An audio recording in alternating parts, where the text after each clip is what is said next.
कहानी शुरू होती है एक इंटेंस बैटलफील्ड से, जहां 5 वॉरियर्स मिलकर सिर्फ एक आदमी से लड़ रहे होते हैं। उस आदमी ने रेड डिटेल्ड आर्मर पहना होता है, हाथ में एक बहुत बड़ी तलवार, और वो ऑलरेडी काफी जख्मी लग रहा होता है। जैसे ही वो फाइनल ब्लो देने वाला होता है, एक यंग वॉरियर आगे बढ़कर बोलता है, यहीं खत्म होती है ये फाइट। उसके सारे एलाइज भी तुरंत अपने वेपन्स निकाल लेते हैं। ब्लू केप पहने हुए वॉरियर की तलवार धूप में चमक उठती है। बिना एक सेकंड वेस्ट किए वो अपनी तलवार जोर से जमीन पर मारता है। बूम! जमीन टुकड़ों में फट जाती है।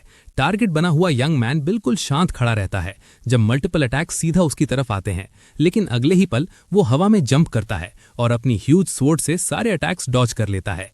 एक भी बार उसे छू तक नहीं पाता। थोड़ी दूर एक लॉन्ग हेयर वाली लड़की अपनी पावर एक्टिवेट करती है ताकि ब्लू केप्ड वॉरियर और स्ट्रांग बन सके। पता चलता है कि उसने उसे ब्लेसिंग दी है। अब वो पहले से भी ज्यादा डिटरमिन्ड हो चुका होता है। वो फिर से अटैक करता है और एक और मैसिव एक्सप्लोजन होता है। ग्रे आर्मर पहने हुए यंग मैन दीवार से जा टकराता है, कॉर्नर हो जाता है और एक रोशनी का तूफान उसकी तरफ बढ़ने लगता है, लेकिन वो बस शांत खड़ा रहता है। अपने मन में सोचता है, इस बार ये अटैक ब्लॉक नहीं हो पाएगा। क्रैश! हर तरफ पत्थर और डेब्रिस उड़ने लगते हैं। आसमान में उड़ता हुआ जलती हुई केप के साथ प्रोटैगनिस्ट सोचता है, क्या ये सब यहीं खत्म हो गया? नीली स्काई की तरफ देखकर बोलता है, शायद एक डीमन लॉर्ड के लिए यही परफेक्ट एंडिंग है। उसका बॉडी जोर से जमीन पर गिरता है। कुछ देर बाद जब उसे होश आता है तो वो हैरान होकर कहता है, इतना शोर क्यों हो रहा है? तब एक आवाज सुनाई देती है, जल्दी करो, उसे खत्म करो, वो डीमन लॉर्ड है, पता नहीं कब अपनी पावर्स वापस ले आए। थोड़ा डिजी होके लड़का बैठता है और सोचता है, मैं अभी तक जिंदा कैसे हूं? उसके सामने ब्लू केप्ड वॉरियर खड़ा होता है, बिल्कुल सीरियस एक्सप्रेशन के साथ। प्रोटैगनिस्ट हल्की सी स्माइल करता है और मन में सोचता है, ये बंदा सच में काफी हैंडसम है। अनॉयड वॉके ब्लॉन्ड वॉरियर बोलता है, जिचमोर, मेरी बात पे ध्यान दो। वो वॉर्न करता है कि सबको बताएगा कि जिच ने कितने गंदे काम किए हैं। वो कुरुआमन ऑर्डर के हंड्रेड्स ऑफ होली नाइट्स को मार चुका है, जिनमें काफी बेगुनाह लोग भी थे। लेकिन सबसे बड़ी गलती, जिच सुनना बंद कर देता है। उसका ध्यान बस इस बात पे होता है कि ये बंदा कितनी नेचुरली बात कर रहा है। फिर उसे सुनाई देता है, तुम्हारे सारे पापों की सजा सिर्फ मौत है। गुस्से में जिच सोचता है, ये सब सुनना इरिटेटिंग है, पर सच भी तो है। लेकिन बिना लड़े सरेंडर करना एक डीमन लॉर्ड के लिए बेइज्जती होती। अब उसे यूज करनी होगी फेट डिस्टॉर्टिंग की, एक आखिरी अटैक के लिए। उसके हाथ में एक ऐसी ब्लेड होती है जो किसी के फ्यूचर और डेस्टिनी दोनों बदल सकती है। सामने खड़ा वॉरियर अपनी तलवार उठाकर बोलता है, अगली जिंदगी में अच्छा इंसान बनना। जिच मुस्कुराता है, बन जाऊंगा अगर मौका मिला, पर आज नहीं। जख्मी होने के बाद भी वो खड़ा होता है। मुझे पहले एक काम करना है। एक हाथ पीछे ले जाकर वो ब्लेड एक्टिवेट करता है। पर्पल रोशनी पूरे एरिया में फैल जाती है। ओपोनेंट की आंखों में देखकर कहता है, ये मेरा लास्ट स्ट्राइक है। अचानक ब्लॉन्ड वॉरियर के आर्मर में एक होल बन जाता है। उसकी स्किन से ट्री रूट्स निकलने लगती हैं। गुस्से में वो चिल्लाता है, ये कैसे किया? जिच ईवल स्माइल के साथ कहता है, तेरा गुस्सा देख के लगता है ट्रिक काम कर गई। पर वॉरियर गिव अप नहीं करता। वो फिर से तलवार चलाता है और डीमन लॉर्ड का एंड हो जाता है। अपने मन में कहता है, वो बेकार ही मर गया, पर मुझे कोई रिग्रेट नहीं। सीन चेंज होता है। एक कमरे में विंडो से सनलाइट आ रही होती है। नया दिन शुरू हो चुका होता है। बेड पर जिच आंख खोलता है, बर्ड की आवाज से इरिटेट होके कहता है, यार मेरी नींद खराब कर दी। अचानक उसे एहसास होता है कि वो कहाँ है। कंफ्यूज्ड होके वो अपनी चादर से ढकी हुई टांगे देखता है, फिर अपने हाथों को देखता है और उन्हें अपनी गर्दन तक ले जाता है, जहां उसे पहले फेटल ब्लो लगा था। शॉक में वो जल्दी से बेड से उठता है और सीधा मिरर के सामने जाकर रुकता है। तब उसे रियलाइज होता है वो फिर से यंग हो चुका है। हैरान होकर उसे बैटल याद आती है। वो कहता है कि उसे पूरा यकीन है कि वो ग्लेन और उसके कंपेनियन से हार गया था। मरने से पहले उसने फेट डिस्टॉर्टिंग की का यूज उस लड़के पर किया था, लेकिन उसके बाद क्या हुआ ये उसे बिल्कुल याद नहीं। रूम के अंदर नजर डालते हुए जिच कहता है, एक बात पक्की है, मैं पास्ट में वापस आ चुका हूं, जब मैं अपनी फैमिली के साथ रहता था। अब उसका नेक्स्ट स्टेप क्लियर है, फेट डिस्टॉर्टिंग की वापस हासिल करनी है। तभी अचानक रूम का डोर खुल जाता है। जिच अभी अपनी कंफ्यूजन में ही होता है कि उसे फुटस्टेप सुनाई देते हैं। वो सोचता है, इतनी हिम्मत कैसे हुई किसी की नोबल फैमिली के एल्डेस्ट सन के रूम में बिना परमिशन घुसने की? एक ब्लॉन्ड लड़का अंदर आता है और उसे माय लॉर्ड कहकर बुलाता है। वो पूछता है कि जिच अभी तक रूम से बाहर क्यों नहीं गया। चाहे जिच को याद ना हो कि ये लड़का कौन है, पर रिस्पेक्ट देखकर उसके चेहरे पर स्माइल आ जाती है। लड़का फिर कहता है, आप नॉर्मली सुबह जल्दी निकल जाते हो, अब आपको लेट तक सोने का हक नहीं रहा। जिच अपनी उंगली उठाता है और सर्वेंट को पास आने का इशारा करता है। लड़का तुरंत ओबे करता है। क्या हुक्म है माय लॉर्ड? कुछ बोले बिना जिच बस उसे घूरता रहता है और अगले ही पल उसके मुंह पर एक जोर का पंच। चीख पकड़कर लड़का पूछता है, आपने मुझे क्यों मारा? लेकिन जिच धीरे धीरे आगे बढ़ता है। उसकी आंखों में डार्क एंगर होता है। ब्लॉन्ड लड़के को रियलाइज हो जाता है, आज मैं बुरी तरह फंस गया हूं। अचानक जिच उससे लात मार के जमीन पर गिरा देता है। गुस्से में वो उसके सिर पर एक के बाद एक किक्स मारने लगता है। लड़का उठने की कोशिश करता है और रोते हुए माफी मांगता है। तब एक आवाज आती है, यहां क्या हो रहा है? लेकिन कोई फायदा नहीं। जिच मारना बंद नहीं करता जब तक कोई रूम में एंटर नहीं करता। ब्लॉन्ड लड़का तुरंत भागकर सर हैल्टन की बाहों में चला जाता है। सर हैल्टन गुस्से में कहता है, मैंने सवाल पूछा था। ये बात जिच को और इरिटेट कर देती है। सायन आगे बढ़ता है और हैल्टन पूछता है, तुम जवाब क्यों नहीं दे रहे? मॉकिंग स्माइल के साथ जिच बोलता है, हैलम थोड़ा ज्यादा रूड है। हैल्टन टाल्ट करता है, तो क्या मुझे भी मारोगे? जिच मुस्कुराता है, क्यों नहीं? जो अपने मास्टर को पहचान ना सके उसे रिस्पेक्ट सिखानी पड़ती है। हैल्टन चैलेंज करता है, तुम में इतनी पावर है? थोड़ा पीछे होते हुए जिच मानता है, अभी मैं तुम्हें हरा नहीं सकता, पर मास्टर होने के नाते डिसोबीडियंस का पनिशमेंट तो मिलेगा। गुस्से में हॉल्टन चिल्लाता है, तुझे पता भी है तू किससे बात कर रहा है? तभी अचानक टेबल क्लॉथ हवा में उड़ता है और हॉल्टन के मुंह पर लग जाता है। कपड़े के अंदर फंसा हुआ हॉल्टन चिल्लाता है, ये कौन सा ट्रिक है? ब्लॉन्ड लड़का घबरा के चीखता है, सर हॉल्टन। अगला सीन, जिच हवा में होता है, हाथ में फ्लावर पॉट। क्रैश! गमला हॉल्टन के सर पर टूट जाता है। जिच हाथ झाड़ते हुए कहता है, सिर्फ स्ट्रेंथ ही सब कुछ नहीं होती। फिर वो ब्लॉन्ड लड़के की तरफ देखता है, अब तुम वापस अपना काम कर सकते हो। लड़का डर के मारे ठंडे पसीने में भीग जाता है जब एक फिस्ट उसकी तरफ उड़ती है। रूम के बाहर से किसी के हेल्प मांगने की स्क्रीम्स आती हैं। फिर सीन शिफ्ट होता है। जिच आखिरकार दो बड़े बड़े दरवाजों के सामने रुकता है। उसे याद आता है कैसे पहले वो इस रूम में जाने से कितना डरता था। दरवाजा खोलते हुए वो धीरे से कहता है, पर अब मुझे कुछ भी फील नहीं हो रहा। जैसे ही दरवाजे खुलते हैं, अंदर 5 लोग उसे घूरते हुए खड़े होते हैं। उनमें वही ब्लॉन्ड लड़का भी होता है जिसे जिच ने मारा था, और सर हॉल्टन भी, जो अब होश में आ चुका होता है। हॉल्टन की आंखों में सिर्फ एक ही चीज दिख रही होती है, प्योर रेज। उसे याद आता है कैसे थोड़ी देर पहले एक रेड हेड लड़के ने उसे वॉर्न किया था, ये बात तुम्हारे फादर तक पहुंच चुकी है। और वो बहुत ज्यादा डिसअपॉइंटेड हैं, खासकर इस बात से कि स्टील के नाइट ने ऐसा बिहेव किया। स्टील वॉल हाउस को जिस रिडिकुलस तरीके से गिराया गया था, उसकी वजह से पूरा महल हिला हुआ था। तब पता चलता है कि वो लड़का ग्रेग स्टीलवॉल है, जिच का हाफ ब्रदर। वो आदमी के चेहरे पर हाथ रखकर पूछता है, क्या मैंने कुछ गलत किया? फिर वॉर्न करता है, अगर नहीं तो अपना सर ऊंचा रखो, आखिरकार सामने तुम्हारा ही हाफ ब्रदर है। सीन वापस प्रेजेंट में आता है। थ्रोन पर बैठा आदमी कहता है, तुम लेट हो। ये कोई और नहीं, काउंट बॉर्डो स्टीलवॉल है, जिच का बायोलॉजिकल फादर। जिच आंख घुमाता है और बोलता है, तो मुझे क्यों बुलाया? उसका एटीट्यूड देखकर उसका फादर आंखें से कोड़ लेता है, क्या तुम भूल गए हो कि मुझे रिस्पेक्ट देना चाहिए? जिच बिना केयर किए जवाब देता है, रिस्पेक्ट? जब आप मुझे अपना बेटा ही नहीं मानते तो मैं क्यों रिस्पेक्ट दिखाऊं? काउंट पूछता है, ऐसी घटिया हरकतों के साथ तुम काउंट का टाइटल कैसे इनहेरिट करोगे? जिच हैरान होकर कहता है, इनहेरिट? तो क्या आप मुझे लेजिटिमेट सन मानने वाले हो? ये सुन के लॉर्ड स्टीलवॉल का गुस्सा और भड़क जाता है। तब उसकी वाइफ उसके कंधे पर हाथ रखकर कहती है, मैंने पहले ही कहा था, ये लड़का बदतमीज है। उसका नाम है फ्लोरल स्टीलवॉल, जिच की स्टेप मदर। वो बोलती है, ये हमेशा से रूड और डिसरिस्पेक्टफुल रहा है। ये सुनते ही जिच अपनी मुट्ठी कस लेता है। उसे अच्छे से याद है कैसे ये और उसका बेटा हमेशा उससे खत्म करना चाहते थे। अचानक जिच अपना एटीट्यूड चेंज करता है, झुककर बो करता है और कहता है, सब मिसअंडरस्टैंडिंग थी, माफ कीजिए मां। उसकी स्माइल मॉकिंग होती है। फ्लोरल गुस्से से उसे घूरती है, उसकी आंखें लाल हो जाती हैं। जिच फिर पूछता है, क्या मुझे हैल्टन और स्क्लॉन्ड लड़के की वजह से बुलाया गया है? वो पीठ घुमाकर कहता है, स्वॉर्ड उठाते वक्त मुझसे गलती हो गई। हैंड्स और हैल्टन सब देख रहे होते हैं। ग्रेग और ऑर्डो की आंखें फैल जाती हैं। ग्रेग ठंडे पसीने में भीग जाता है। जिच अपनी तलवार सीधा ब्लॉन्ड लड़के की तरफ करता है। अपनी गलती यहीं साफ करूंगा। उस लड़के का नाम होता है हैंस, स्टीलवॉल फैमिली का सर्वेंट। काउंट खड़ा होकर गुस्से से कहता है, तुम्हारी हिम्मत कैसे हुई मेरे सामने तलवार निकालने की? ग्रेग मुस्कुराने लगता है। जिच मुड़कर बोलता है, जो स्टीलवॉल फैमिली की इज्जत पर उंगली उठाए उसे मरना पड़ता है। मुझे लगा इसीलिए बुलाया गया है।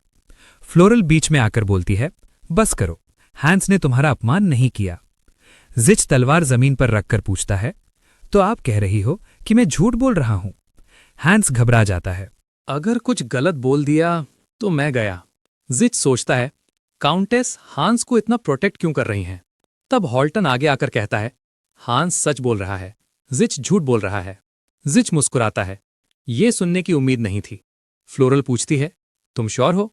हॉल्टन बोलता है, हाँ, सच ये है कि जिच ने बिना किसी वजह के मुझे और हांस को अटैक किया। जिच टॉन्ट करता है, फनी है, तुम जैसे आदमी से पिटना भी एक अचीवमेंट है। हॉल्टन बोलता है, मैंने सिर्फ सच बोला। जिच पूछता है, तो क्या तुम अभी भी अपने आप को इनोसेंट मानोगे? अगर हां, तो इसे ड्यूएल से डिसाइड करते हैं।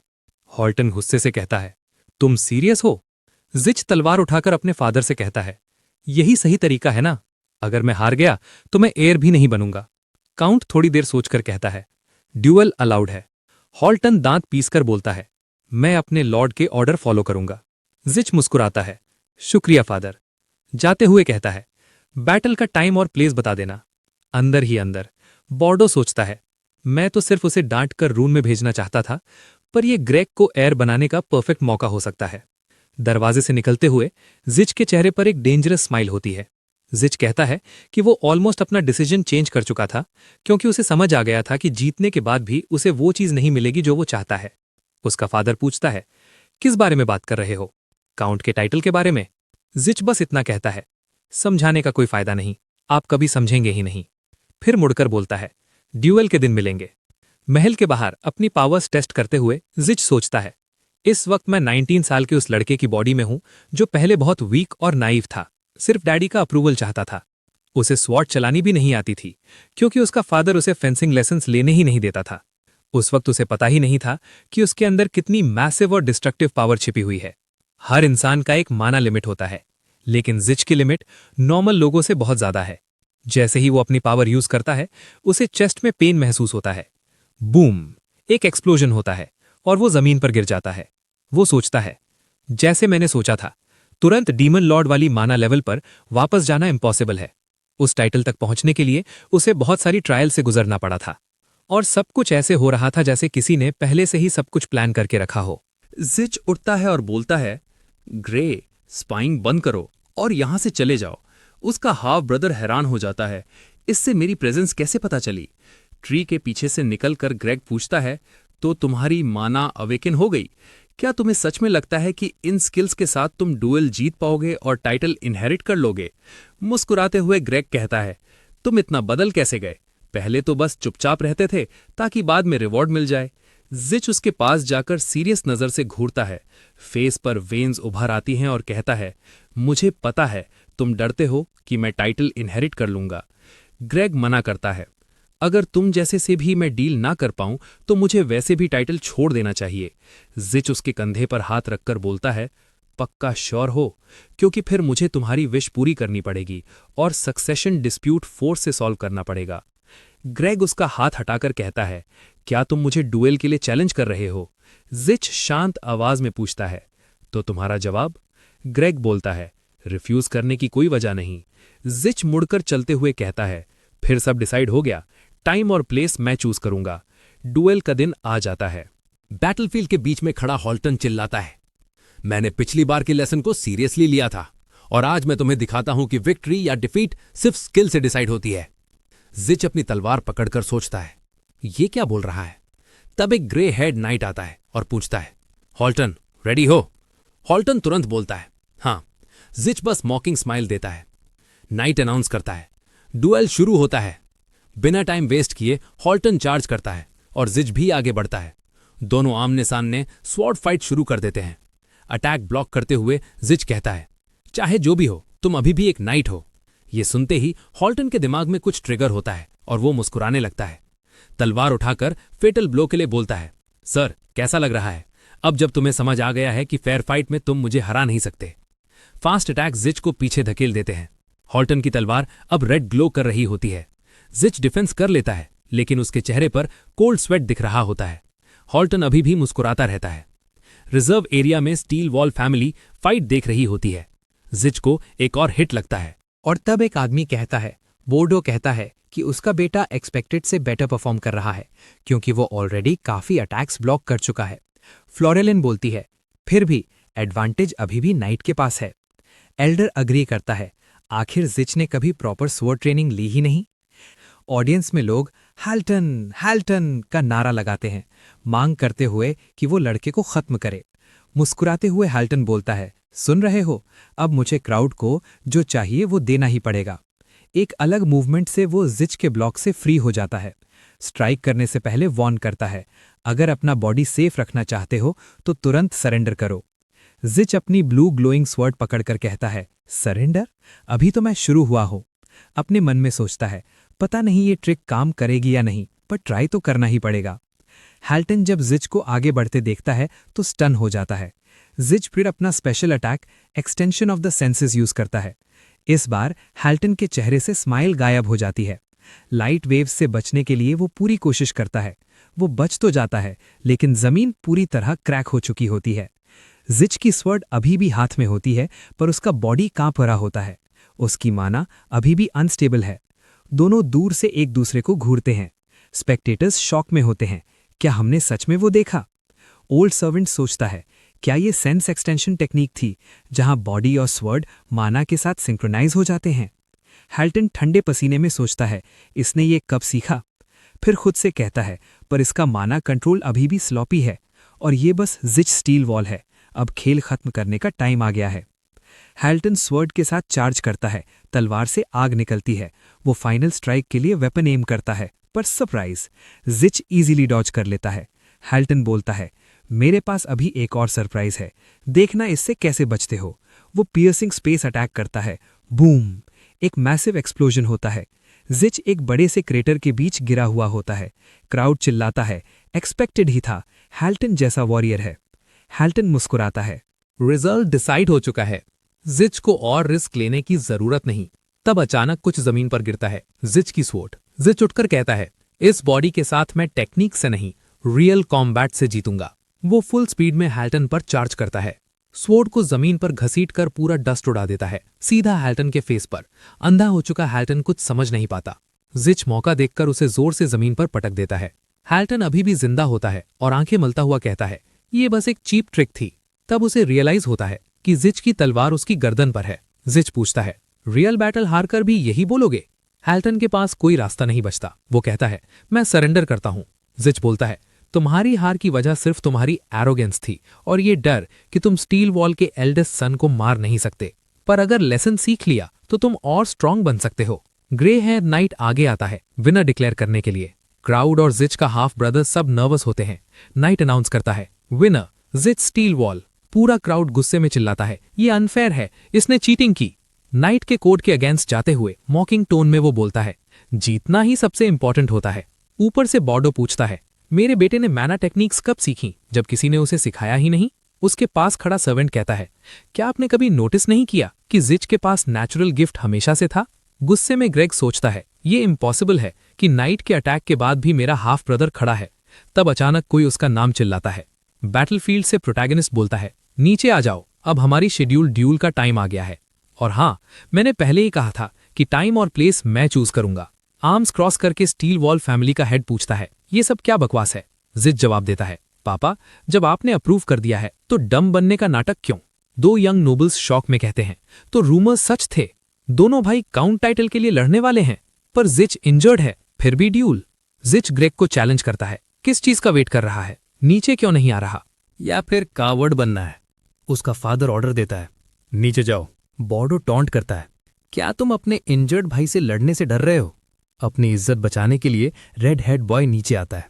जिच को देखकर सोचता है, ये ऐसे स्माइल क्यों कर रहा है? स्वॉर्ड पकड़कर बोलता है, अब तो मैं अपने भाई को पहचान भी नहीं पाता। तब जिच उसका नाम पुकारता है, ग्रेग, क्या तू अटैक का वेट कर रहा है? अगर हाँ, तो बड़े भाई होने के नाते मैं ही पहला स्टेप लेता हूं। जिच फुल स्पीड में आता है। ग्रेग ठंडे पसीने में पहला अटैक ब्लॉक करता है, पर तुरंत समझ जाता है ये नॉर्मल स्ट्राइक नहीं था, क्योंकि जिच ने स्ट्रेंथ यूज ही नहीं की थी। ग्रेग सोचता है मुझे कुछ स्ट्रांग करना होगा और बोलता है, मैं स्टील वॉल फैमिली की शान दिखाऊंगा। काउंटर अटैक करता है। जिच दर्द में दांत भींचता है। इंजरीज की वजह से अब माना यूज नहीं कर सकता। अगर फाइट खत्म करनी है तो सिर्फ एक तरीका है। जिच हल्की सी हंसी हंसता है। उसका अपना खून जमीन पर टपकता दिखता है। वो ग्रेग की तलवार नंगे हाथ से पकड़ लेता है और पूछता है, मार्च ऑफ डेथ के बारे में सुना है? सिर्फ एक हाथ से फुल पावर के साथ क्रैक, वो ग्रेग की तलवार तोड़ देता है। ग्रेग शॉक में रह जाता है। जिच गुस्से भरी आंखों से कहता है, अगर अब सरेंडर नहीं किया तो आज तेरा आखिरी दिन होगा, और सीधा स्वॉर्ड के हिल्ट से उसके मुंह पर मारता है। रेड हेड लड़का आलू के बोर की तरह जमीन पर गिरता है। एक दांत टूट चुका होता है। जिच उसके सर के पास तलवार जमीन में घुसा देता है और खौफनाक नजर से उसे घूरता है। रोते हुए ग्रेग कहता है, मैं सरेंडर करता हूं। नाइट आगे आता है और अनाउंस करता है, जिच स्टील वॉल जीत चुका है। पूरा क्राउड बिल्कुल चुप, शॉक और डिसबिलीफ। जिच अपने फादर को देखकर कहता है, मैं जीत गया, अब अपना प्रॉमिस निभाइए और मुझे लेजिटिमेट एयर मानिए। बॉर्डो गुस्से में चिल्लाता है, एक डुएल से कुछ डिसाइड नहीं होता। कोई बोलता है, जिच ने दोनों डुएल जीते हैं, क्या आप अपना प्रॉमिस इतनी बेइज्जती से तोड़ देंगे? जिच बिना इमोशन के फैमिली रिंग उतारता है और फेंक देता है। मुझे वैसे भी ये टाइटल कभी चाहिए ही नहीं था। रिंग घूमता हुआ स्टील वुल्फ फैमिली हेड के पैरों के पास रुकता है। वो सिर्फ सोच पाता है, मेरा बेटा कितना रेकलेस है। फ्लोरल बीच में आती है, प्लीज शांत हो जाइए। पर बॉर्डो गुस्से में चिल्लाता है, ये एटीट्यूड क्या है? जिच डिक्लेयर करता है, आज से मैं इस फैमिली का हिस्सा नहीं हूं। कोई ग्रेग को अरीना से ले जा रहा होता है। तब जिच बोलता है, याद रखना, फाइट जीतने के लिए सिर्फ पावर नहीं, दिमाग भी चाहिए। स्टील वॉल काउंटी के बॉर्डर्स पर रोज अटैक होते रहते हैं। यहां मौत से डरना एक लग्जरी है जो कोई अफोर्ड नहीं कर सकता। अगर अपना घर बचाना है तो और ज्यादा स्ट्रांग बनना ही पड़ेगा। रेड हेड लड़का बिना पीछे देखे बस चलता रहता है। जिच अपने भाई के सर्वेंट के पास जाता है और बिना पूछे उसके बेल्ट से एक पोशन निकाल लेता है। पोशन पीते ही उसके जख्म भरने लगते हैं। दिल ही दिल में वो दुआ करता है, स्टील वुल्फ हाउस आज जो सीखा है उसे कभी न भूल जाए। मैंशन के बाहर गेट के पास जिच निकलने वाला होता है, पर पहले उससे हंस के साथ थोड़ा फन करना होता है। हंस की आंखें फैल जाती हैं जब कुछ तेज स्पीड से उसकी तरफ आता है। रिवाइंड कुछ घंटे पहले हंस कपड़ों की बास्केट उठाए हॉलवे में गाना गुनगुना रहा होता है, जब अचानक जिच उसके सामने खड़ा हो जाता है। अंधेरा होने की वजह से हंस पूछता है, कौन है वहां? जिच को देखते ही उसकी फट जाती है। जिच कामली बोलता है, तू अब मेरा सर्वेंट है और अगर मना किया तो यहीं खत्म कर दूंगा। हंस के पास कोई ऑप्शन नहीं होता। डर के मारे बोल देता है, मैं चलूंगा। Back to the present. जो चीज हंस पर गिरती है वो होता है जिच का सूटकेस। जिच ऑर्डर देता है, सामान उठा। चलते हुए जिच सोचता है, ये सर्वेंट ने मेरी बेइज्जती की थी, फिर भी मैं इसे माफ कर रहा हूं। शायद मैं ज्यादा ही काइंड हूं। हंस को देखकर सोचता है, फ्यूचर में काम का साबित होगा, बस पहले स्टैमिना बढ़ानी होगी और ट्रेनिंग करवानी होगी। जिच बोलता है, अब से मुझे लॉर्ड जिच कहकर बुलाएगा। हंस पूछता है, प्लान क्या है माय लॉर्ड? जिच जवाब देता है, अभी कुछ फिक्स नहीं है, बस पहला स्टॉप होगा पॉटी टेरिटरी, उसके बाद जिंदगी जहां ले जाए।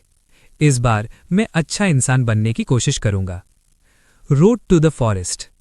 काफी दूर जाने के बाद हंस बोलता है, ये नॉर्मल रास्ता नहीं है। जिच कहता है, पता है, नॉर्मल रास्ता बहुत घुमावदार है, सीधा रास्ता बेटर होता है। हंस घबरा के बोलता है, यहां मॉन्स्टर्स होते हैं। जिच स्माइल करता है, इसीलिए तो यहीं आए हैं। हंस ठंडे पसीने में भीग जाता है। अचानक जंगल से एक आवाज आती है। हंस खुद को समझाता है, शायद इमेजिनेशन है। थोड़ा आगे बढ़ते ही हंस और ज्यादा डरने लगता है। जिच उसका नाम लेता है, हंस। उसके हाथ में तलवार थमा देता है। स्किल टेस्ट का टाइम आ गया है। हंस कंफ्यूज हो जाता है, क्या मतलब? जिच कहता है, पीछे देख। हंस घूमता है और पैनिक मोड ऑन। झाड़ियों के बीच लाल आंखों वाला एक गॉब्लिन खड़ा होता है, मुस्कुराता हुआ। हंस के पैर कांपने लगते हैं। मुझे तलवार चलानी नहीं आती, कोई बड़ी वेपन नहीं मिल सकती? जिच बोलता है। रोना बंद कर, वरना एक किक पड़ेगी जो शायद अच्छी ही होगी। गॉब्लिन अटैक करता है। हंस इधर उधर भागने लगता है और चिल्लाता है। जिच सोचता है, इसको ट्रेन करना मेरी सोच से भी ज्यादा मुश्किल होगा। गॉब्लिन जिच की तरफ मुड़ता है, पर अटैक से पहले ही जिच उससे जोर से पीछे उड़ा देता है। गॉब्लिन भी गिरता है और हंस भी। हंस उठकर चिल्लाता है, आप मेरे साथ ऐसा क्यों कर रहे हो? जिच कामली बोलता है, क्योंकि तू वीक है और वीक लोग मेरे सर्वेंट नहीं बन सकते। उसे हीलिंग पोशन देता है। ट्रेनिंग कर, खुद को प्रोटेक्ट करना सीख। और हां, गॉब्लिन बस अनकॉन्शियस है, थोड़ी देर में उठ जाएगा। कुछ वक्त बाद जमीन पर खाली पोशन बॉटल्स बिखरी होती हैं। हंस अब सीधा खड़ा है, तलवार वॉरियर स्टाइल में पकड़े हुए। गॉब्लिन सामने खड़ा है। कॉन्फिडेंस के साथ हंस चार्ज करता है। गॉब्लिन स्माइल करता है, क्योंकि हंस का कॉन्फिडेंस थोड़ा ओवर कॉन्फिडेंस था। मॉन्स्टर सिर्फ अटैक ब्लॉक ही नहीं करता, बल्कि अपनी हैवी क्लब से लड़के को सीधा हिट भी कर देता है। गुस्से में सर्वेंट उसके लाल चमकती आंखों में घूरता है, जो उसके दांतों के साथ अजीब सी मुस्कान बना रही होती हैं। लेकिन इस बार लड़का अपनी एजिलिटी और प्रिसिशन दिखाता है। वो मॉन्स्टर के नेक्स्ट स्ट्राइक को डॉज कर जाता है। जिक की आंखें फैल जाती हैं। नॉविस होके भी टैलेंट तो है इसमें, वो अपने मन में सोचता है। गॉब्लिन गलत डायरेक्शन में घूमता रहता है, समझ ही नहीं पाता कि लड़का कहाँ गया। और तब बूम, हंस पीछे से अपीयर होता है, आंखों में खून सा जुनून, और अपनी तलवार सीधा गॉब्लिन के सर के बीच घुसा देता है। मॉन्स्टर गिर जाता है। हंस गहरी सांस लेता है, अपने हाथों को देखता है। Did I really win? और जैसे ही उसे रियलाइज होता है कि हां, वो जीत चुका है, लड़का उछल कूद शुरू कर देता है, चैंपियन की तरह चिल्लाता हुआ। जिच आगे आता है, उसके हाथ में पोशन की बॉटल होती है। गुड जॉब, वो कहता है, तुमने मेरी एक्सपेक्टेशंस क्रॉस कर दी। हंस मुस्कुराता है, ये सब आपकी वजह से हुआ मास्टर। लेकिन अचानक उसकी नजर साइड में जाती है, बॉटल हाथ से गिर जाती है। वो देखिए, कैमरा पैन करता है। गॉब्लिन होर्ड गुस्से से भरे हुए, ग्राउल करते हुए सीधा उनकी तरफ आ रहे होते हैं। हंस फ्रीज हो जाता है। जिच का पसीना छूटने लगता है, पर प्रोटैगनिस्ट शांत रहता है। वो धीरे से आगे बढ़ता है, जमीन से कुछ पत्थर उठाता है और उन्हें गॉब्लिन्स की तरफ फेंक देता है। हंस शॉक्ड। पत्थर गॉब्लिन्स के सर पर लगते हैं और वो और भी ज्यादा गुस्सा हो जाते हैं। जिच बस खड़ा रहता है, बिल्कुल काम। हंस पूछता है, आप इतने शांत कैसे हो? जिच बोलता है, अभी तो फाइट शुरू हुई है, पीछे देखो। हंस मुड़ता है और वहां खड़े होते हैं जायंट ऑर्क्स। उसका चेहरा सफेद पड़ जाता है। जिच बस कहता है, चिंता मत करो, हमारे पास पोशंस हैं। रात हो जाती है। सितारों के नीचे सारे मॉन्स्टर्स हार चुके होते हैं। कैंप फायर के पास हांस बेहोश पड़ा होता है, जोर जोर से स्नोर करता हुआ। जिच उसे देखता है और पुरानी बातें याद करता है। फ्लोरल तुम्हें इतना प्रोटेक्ट क्यों करती थी? तुम्हारा क्या रिश्ता था उससे? हांस ने कहा था, मेरी दादी काउंटेस की नैनी थी, इसलिए वो मुझे बचपन से पसंद करती थी। जिच याद करता है कैसे उसकी मां ने एक सर्वेंट को टॉर्चर किया था सिर्फ इसलिए क्योंकि वो फ्लोरल की नैनी का पोता था। हांस ऑकवर्ड हो जाता है, फिर पूछता है, आप मेरी मां के बारे में क्या सोचते हो? जिच बोलता है, वो अच्छी इंसान थी, सर्वेंट्स का ख्याल रखती थी, काउंट को रिस्पेक्ट करती थी, सबके साथ काइंड थी। प्रेजेंट में वापस जिच रियलाइज करता है कि उसके घर में कोई भी उसे पसंद नहीं करता था, सिर्फ उसकी मां की वजह से। उसे अपने फादर, फ्लोरल और ग्रेग के लिए भी थोड़ा बुरा लगता है। तभी कैरेज की व्हील्स की आवाज। जिच खड़ा होता है, हांस को पैर से थोड़ा सा किक करके जगाता है। सुबह नहीं हुई, हांस बोलता है, पर कोई आ रहा है, जिच कहता है, तलवार हाथ में। गॉब्लिन्स? ऑक्स? पर फिर एक कैरेज दिखता है। जिच हांस को आगे भेज देता है। हांस यावस होता है। मर्चेंट? नहीं, जिच कहता है। व्हील्स की आवाज ज्यादा सॉफ्ट है। ट्रैवलर्स? इस वक्त कोई फॉरेस्ट क्रॉस नहीं करता। आवाज और पास आती है। फिर 2 नाइट्स घोड़े पर नजर आते हैं। जिच सोचता है, होली नाइट्स?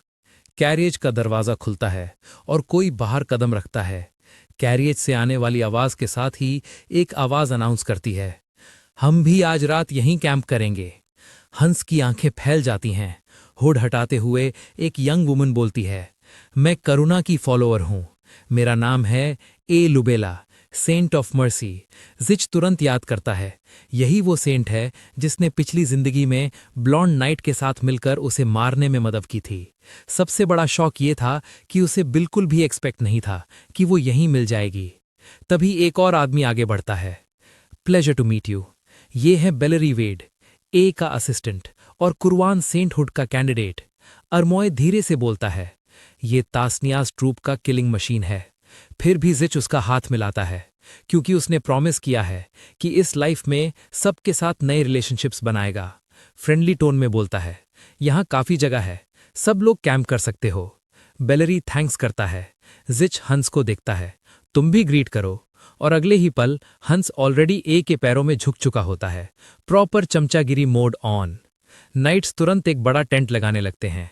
एक आदमी पोल पकड़ने के लिए बोलता है। आगे बढ़ने ही वाली होती है, पर हंस बोलता है, मैं कर देता हूं, एक चीकी स्माइल के साथ। आया बस थैंक्स कह देती है। हंस पूरे एंथुजियाज्म के साथ हेल्प करता है, चाहे वो साइज में नाइट से छोटा ही क्यों ना हो।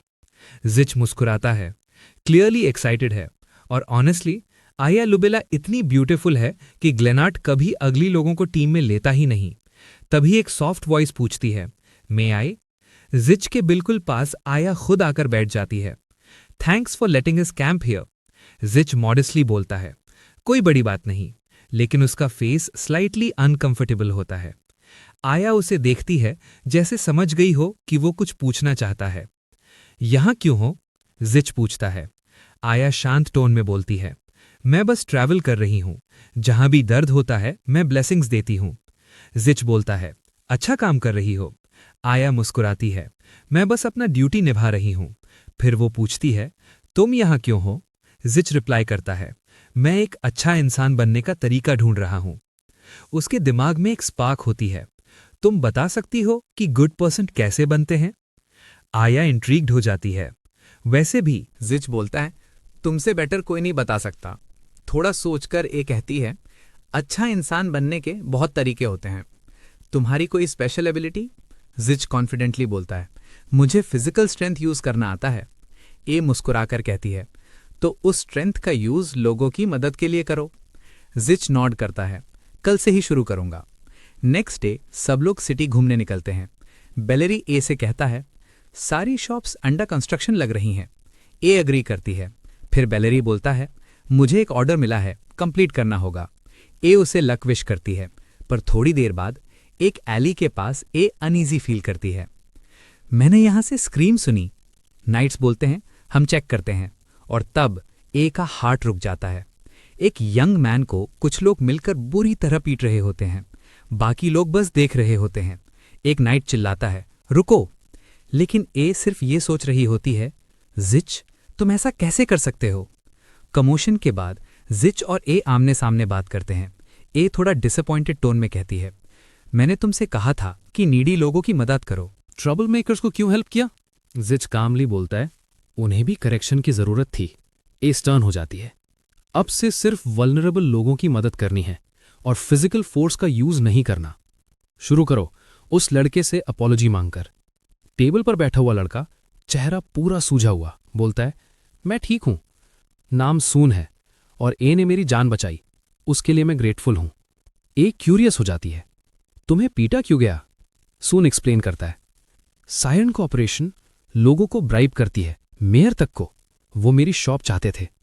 लोगों को पुरानी लगती होगी, पर मेरे लिए प्राइसलेस है। मेरे दादा और पापा की यादें हैं वहां।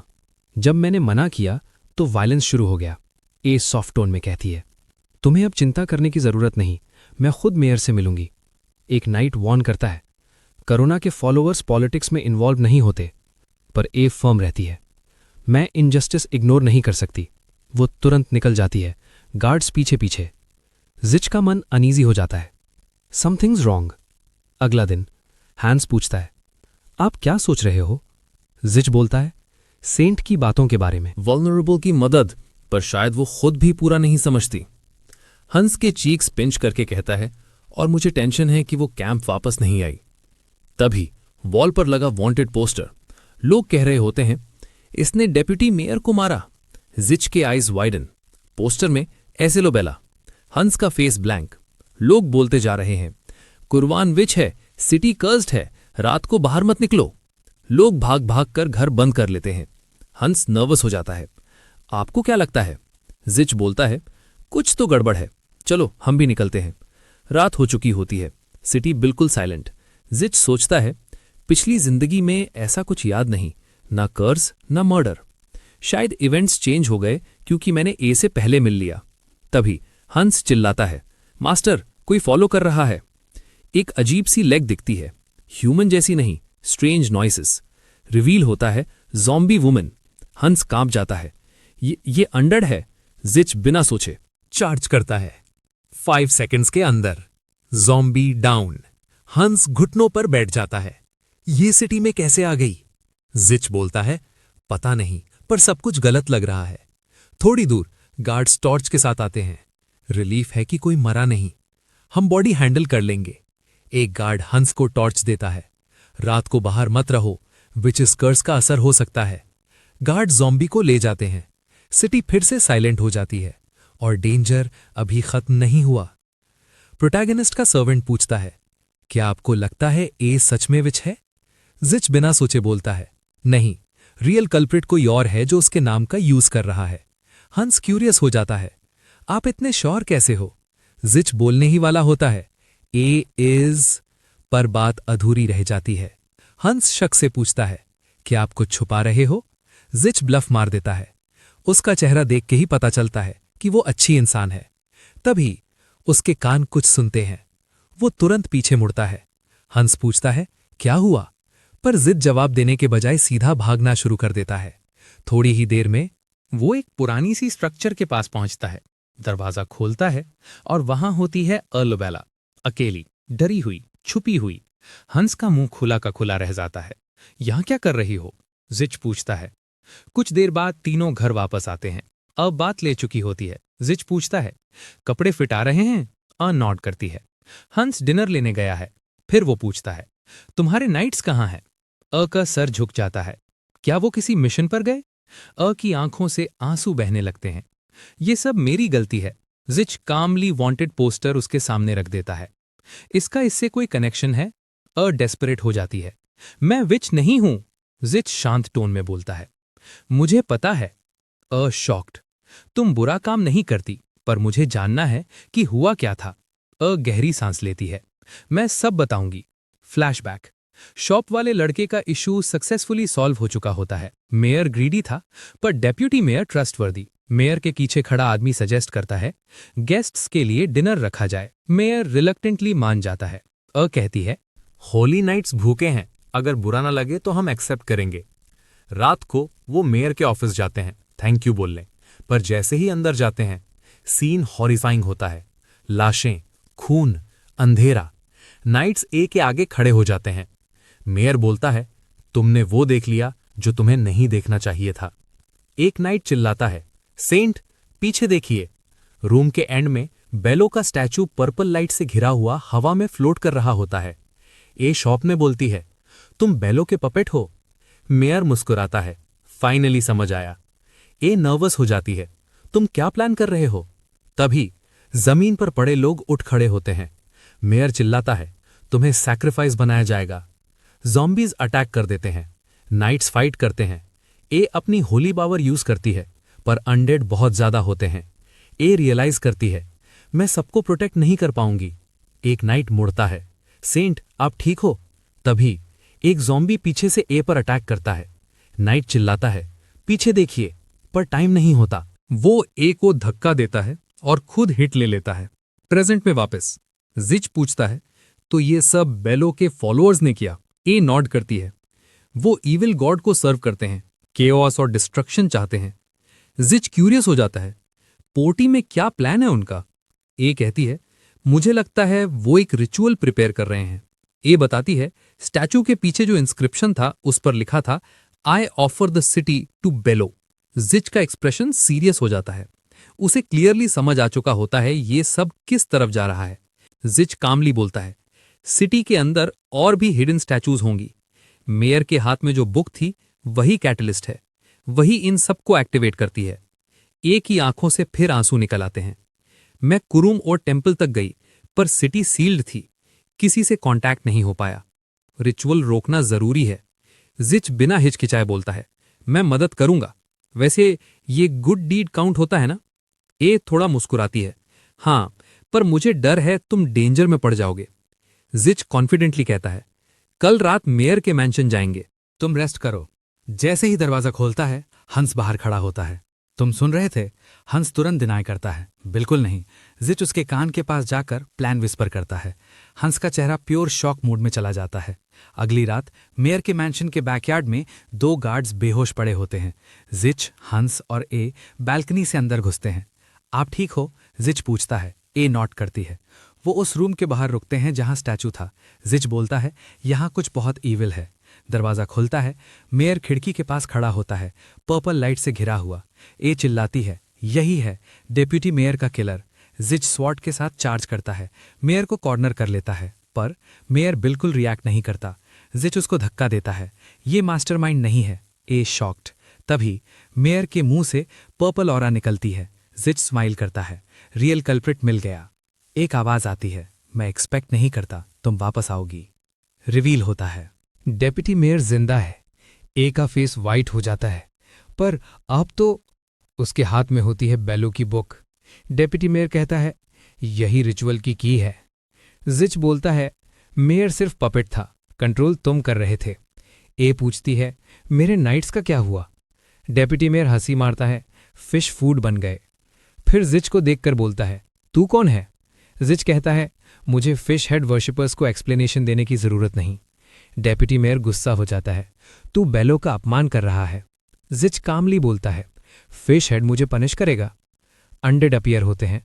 डेप्यूटी मेयर चिल्लाता है, उस लड़के को मार दो, लड़की को जिंदा रखो। ज़ॉम्बीज चार्ज करते हैं और बैटल शुरू हो जाती है। सेंट ए अपनी हाथ उठाती है, जिच को ब्लेस करते हुए बोलती है, केयरफुल रहना। ब्लेसिंग के साथ ही जिच का स्किल एक्टिवेट हो जाता है। ब्लू ग्लो वाली तलवार, परफेक्ट डॉजेस और एक एक करके अनडेड गिरने लगते हैं। डेप्यूटी मेयर गुस्से में बोलता है, ये इम्पॉसिबल है, अनडेड को कोई इतनी आसानी से नहीं मार सकता। जिच रियलाइज करता है उसकी माना भी रिकवर हो रही है। मॉकिंग टोन में बोलता है, और मॉन्स्टर्स नहीं बुलाओगे? डेप्यूटी मेयर गुस्से से कांप जाता है। रिचुअल ऑलरेडी कंप्लीट है। जिच स्मर्क करता है, मुझे डाउट है, मैं सिटी के सारे हिडन स्टैचूज डिस्ट्रॉय कर दूंगा। डेप्यूटी मेयर बोलता है, तुम नहीं कर पाओगे। जिच कॉन्फिडेंटली कहता है, पर करुणा का फॉलोअर कर सकता है। ए शॉक्ड हो जाती है, सच? सारे स्टैचूज तोड़ने के बाद सिर्फ यहां का लास्ट बचा होगा। डेप्यूटी मेयर चिल्लाता है, तुम सब फिल्दी ट्रैश हो। अनडेड फिर से अटैक करते हैं। जिच स्वॉर्ड घुमाता है और एनिमीज गिरते जाते हैं। फिर वो ए को सीधा गोद में उठा लेता है, मूव मत करना, हम निकल रहे हैं। ए बोलती है, एंट्रेंस ब्लॉक है। जिच विंडो की तरफ भागता है। A minute, crash!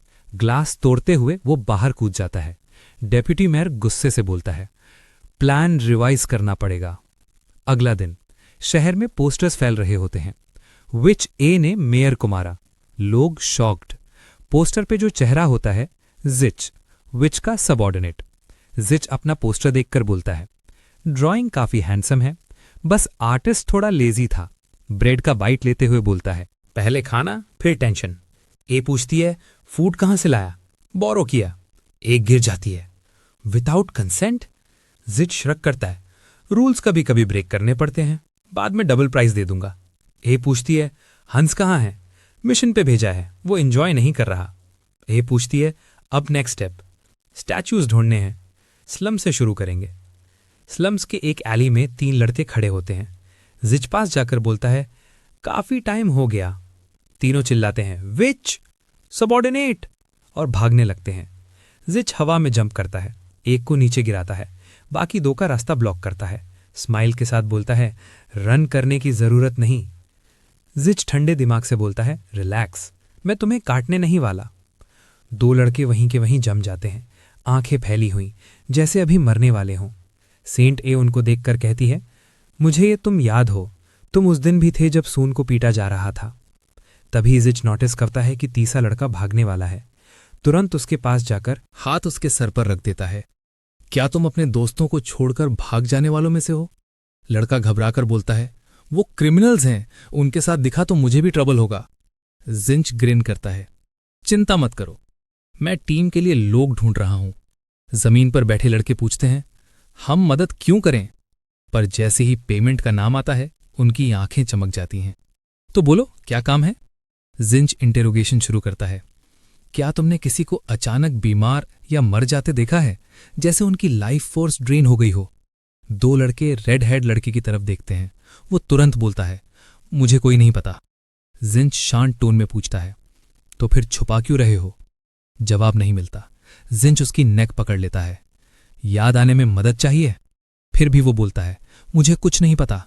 तभी सेंट ए आगे बढ़ती है और नीचे बैठकर सॉफ्ट वॉइस में कहती है, प्लीज बता दो, शहर खतरे में है।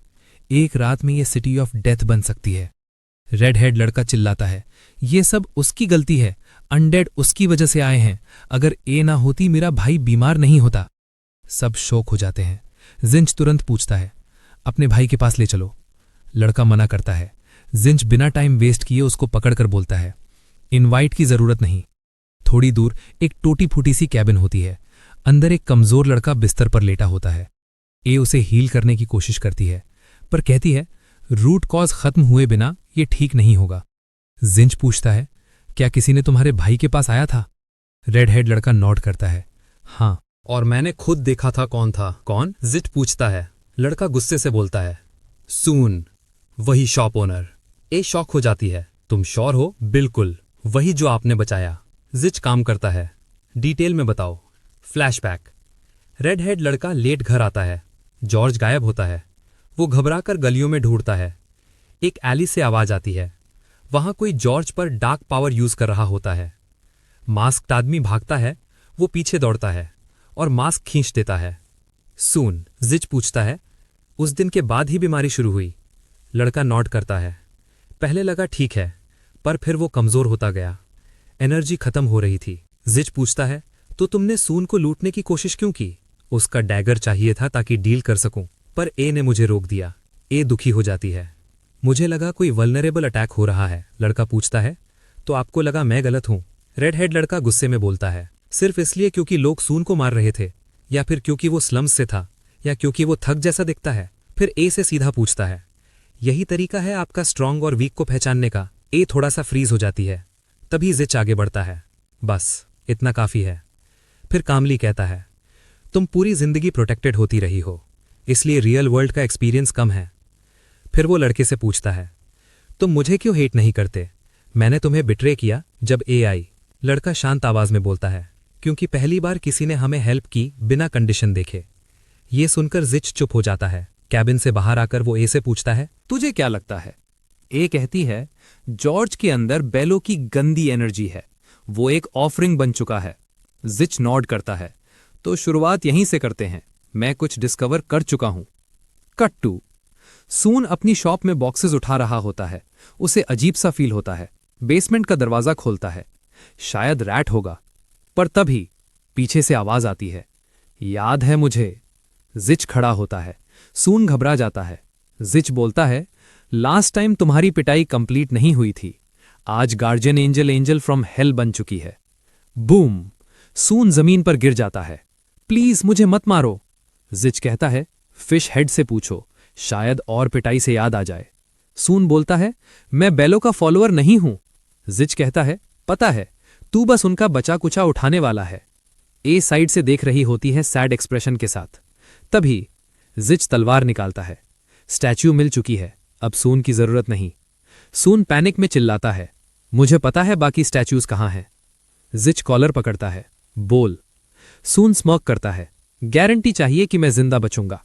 जिच गुस्से से देखता है, तू यूजलेस कम है। ए पूछती है, क्या ये सच में इतना बुरा है? सून ए को इंसल्ट करता है, इसीलिए लोग तुझे विच कहते हैं। ए दुखी हो जाती है, तुम ये सब क्यों कर रहे हो? सून बोलता है, पैसों के लिए। मुझे अपनी पुरानी शॉप और फैमिली लेगेसी से नफरत थी। यही मौका था सब खत्म करने का। जिच इंटरप्ट करता है, टाइम वेस्ट हो रहा है। सून फिर बोलता है, मुझे छोड़ दो, मैं लोकेशंस बता दूंगा। जिच ठंडी आवाज में बोलता है, मैं खुद ढूंढ लूंगा, तू बस ब्लफ कर रहा है। सून ए से भीख मांगता है, मैं वल्नरेबल हूं, मुझे बचा लो। ए कुछ पल सोचती है, फिर कहती है, जिच गेट रिड ऑफ हिम। सून चीखने लगता है, फिर अचानक सब शांत। लगता है जैसे उसकी सांस रुक चुकी हो। ए का चेहरा सफेद पड़ जाता है, उसे उल्टी जैसा फील होता है। जिच उसके पास आता है। जिच ठंडी आवाज में सून से कहता है, अगली बार दिख गया ना तो तू चाहेगा कि तू जिंदा ही ना होता। वो उसे जमीन पर इंजर्ड और कांपता हुआ छोड़कर चला जाता है। सून इतना डर चुका होता है कि लगता है अभी पैंट्स गंदी कर देगा। फिर हम वापस रेड हेड लड़के के कैबिन पर आते हैं। ए पोर्च पर अकेली बैठी होती है, गहरी सोच में डूबी हुई। तभी जिच आता है और उससे ब्रेड ऑफर करता है। सब ठीक है? ए धीरे से कहती है। मैंने हर बार गलत जजमेंट किया। सून और टिमी के केस में भी मेरे प्रेजुडिसेस मुझसे ज्यादा बोल गए। करुणा ने हमेशा सिखाया था कि ऐसा कभी नहीं करना। जिच शांत होकर कहता है, तुम गिल्ट से लड़ रही हो, पर तुम्हें अपने आप को ब्लेम करने की जरूरत नहीं। ए उसे देखकर कहती है, मुझे तुमसे माफी मांगनी चाहिए। एक्चुअली मुझे तुमसे एडवाइस लेनी चाहिए। ब्रेड खाते हुए जिच बोलता है, मेरे पास देने को कुछ नया नहीं है, तुम ऑलरेडी सब जानती हो। कभी कभी गिल्ट को छोड़ देना ही सबसे सही होता है, वरना वो तुम्हें अंदर से खा जाता है। ए थोड़ा सरप्राइज हो जाती है, तुम मेरे सोच से काफी ज्यादा मैच्योर हो। जिच तुरंत बोलता है, क्या बोला? ए नर्वस होकर कहती है, कुछ नहीं, चलो नेक्स्ट स्टैचू ढूंढते हैं। थोड़ी उदास आवाज में ए कहती है, मैंने ज्यादा हेल्प नहीं की। जिच मुस्कुराता है, अब से तुम सबसे इंपॉर्टेंट रोल प्ले करोगी। रात होती है, तूफान के साथ एक पुराने घर के अंदर स्टैचू रखी होती है। ए पूछती है, तुम्हें कैसे पता यहां फॉलन मैन होंगे? जिच कहता है, उन्हें भी पैसों का वादा करके हायर किया गया था, बिल्कुल सून की तरह। अब जल्दी करो, अपनी होली पावर ब्रश में फ्यूज करो। ए ब्रश उठाती है, येलो लाइट चमक उठती है, पेंटिंग कंप्लीट होती है। जिच कहता है, मैं भी हो गया। स्टैचू पर मिस्टिकल सिंबल्स चमक रहे होते हैं। ए हाथ रखती है, फाइनल टच। अब चलें? जिच कहता है, तुम्हारी पावर अंडरग्राउंड वाटर में फैल चुकी है, रिचुअल टूट रहा है। ए पीछे मुड़कर सोचती है, क्या ये काफी होगा? रिचुअल का असली मास्टरमाइंड डेस्क पर बैठा होता है। उसके बॉडी से डार्क एनर्जी निकल रही होती है। वो वांटेड पोस्टर्स देखता है। ए के पोस्टर पर रुकता है, विकेट स्माइल, जल्दी वापस आना, सेंट। दूर कहीं और बेल किसी को उठाकर भाग रहा होता है। हैंस बोलता है, मुझे उल्टी आ रही है। बेल अचानक रुकता है, हैंस को जमीन पर गिरा देता है। तू यहीं रुक। हैंस चिल्लाता है, तो मुझे छोड़ नहीं सकता। पर बुशेस के पीछे लाल आंखें चमक उठती हैं। हैंस डर के भागने लगता है। बेल। वापस सिटी में जिच और ए चल रहे होते हैं। लड़की बार बार सोच रही होती है कि क्या उनका प्लान एक्चुअली काम करेगा या नहीं। यहाँ रिवील होता है कि उन्हें कई दिन हो चुके हैं शहर में घूम घूम कर स्टैचूज ढूंढने और उन पर पेंटिंग करते हुए, लेकिन उसे ये बिल्कुल आइडिया नहीं होता कि उन पेंटिंग्स के अंदर जो मैजिकल सिंबल्स बने हैं उनका मतलब क्या है। तभी अचानक लड़के के कान में एक तेज चीख पड़ती है और दोनों का सामना एक ज़ॉम्बी से हो जाता है। प्रोटैगनिस्ट बोलता है कि क्या ये मॉन्स्टर बाकी सबसे थोड़ा डिफरेंट नहीं लग रहा? इसका मूवमेंट काफी स्लो है। इसका मतलब ये है कि उनकी मेहनत बेकार नहीं गई। मॉन्स्टर को डिफीट करने के बाद जिच कहता है कि शहर में घूमने वाले अनडेड की संख्या भी काफी कम हो गई है। ये सब ए के स्माइलिंग की वजह से पॉसिबल हुआ। यंग वुमन कहती है कि उसे काफी रिलीफ फील हो रहा है, जबकि हमारा लड़का बस उसे मुस्कुराते हुए देखता रहता है। फिर वो पूछता है कि क्या उसे लगा था कि मैजिक सर्कल्स काम नहीं करेंगे। थोड़ी एम्बैरेस्ड होते हुए लड़की कहती है कि बात ट्रस्ट की नहीं है, बस उसने पहले कभी ऐसा मेथड सुना ही नहीं था और ये तो इमेजिन भी नहीं किया था कि ये इतनी पावरफुल टेक्निक होगी। अपनी असली पहचान छुपाते हुए, क्योंकि वही इसका क्रिएटर है, प्रोटैगनिस्ट कैजुअली कहता है कि अब वैसे भी उन्हें मेयर के मैंशन में मेन स्टैचू ढूंढने का टाइम आ गया है। अब जब सारी स्टैचूज पेंट हो चुकी हैं, रिचुअल की पावर काफी वीक होनी चाहिए और डेप्यूटी मेयर शायद वहीं सेंटर में मौजूद होगा। अपना वेपन उठाते हुए ए बोलती है कि फिर बिना टाइम वेस्ट किए उन्हें वहीं जाना चाहिए। जल्दी ही दोनों वहां पहुंच जाते हैं और बिना नॉक किए अंदर घुस जाते हैं। बड़े से दरवाजों के सामने खड़ी लड़की कहती है कि उसे रूम के अंदर से स्ट्रॉन्ग एनर्जी करंट्स फील हो रहे हैं। जिच अपनी एलाई से कहता है कि अब से वो उसके पीछे रहे, क्योंकि लीड वही लेगा। बिना हेजिटेशन लड़का दरवाजा खोलता है और स्टेल्दीली फुल कॉशन के साथ अंदर एंटर करता है। अचानक एक पर्पल लाइट का बीम आता है और ए के पीछे वाली विंडो को हिट करके शैटर कर देता है। लड़की घबरा जाती है। प्रोटैगनिस्ट कहता है कि यह अटैक उसे भी सरप्राइज कर गया था, जबकि उसकी फ्रेंड पूछती है कि क्या वो ठीक है। रिप्लाई में लड़का कहता है, हाँ सब ठीक है, कोई बड़ी बात नहीं। सबसे इंपॉर्टेंट बात यह है कि उसे पहले जो साइथ पकड़ने वाली क्रीचर थी उसकी प्रेजेंस बिल्कुल सेंस नहीं हुई। नर्वस होते हुए ए पूछती है कि यहाँ हाई लेवल मॉन्स्टर्स क्यों हैं। डिमेंटर जैसी दिखती हुई वो मॉन्स्टर बिना रुके डीडब्ल्यू पर चार्ज करती है, लेकिन जिच अपनी स्वॉर्ड से डिफेंड कर लेता है और कहता है कि इस मॉन्स्टर का एक ही काम है, लोगों को मारना। दोनों के बीच एक शॉर्ट लेकिन इंटेंस बैटल होती है और प्रोटैगनिस्ट कॉन्जिक्यूटिव स्ट्राइक्स के साथ एनिमी को फिनिश कर देता है। तब और क्रीचर्स जमीन से उठने लगते हैं। परेशान होते हुए ए प्रोटैगनिस्ट को पीछे देखने के लिए बोलती है। हम देखते हैं कि एक मॉन्स्टर लड़के पर अपनी साइड से फेटल ब्लो देने ही वाला होता है जब लड़का टाइम पर मिस कर देता है और बोलता है कि उसके ओपोनेंट की असैसिनेशन स्किल्स बुरी नहीं है, अगर वो किसी और से लड़ रहा होता तो काम आ जाती।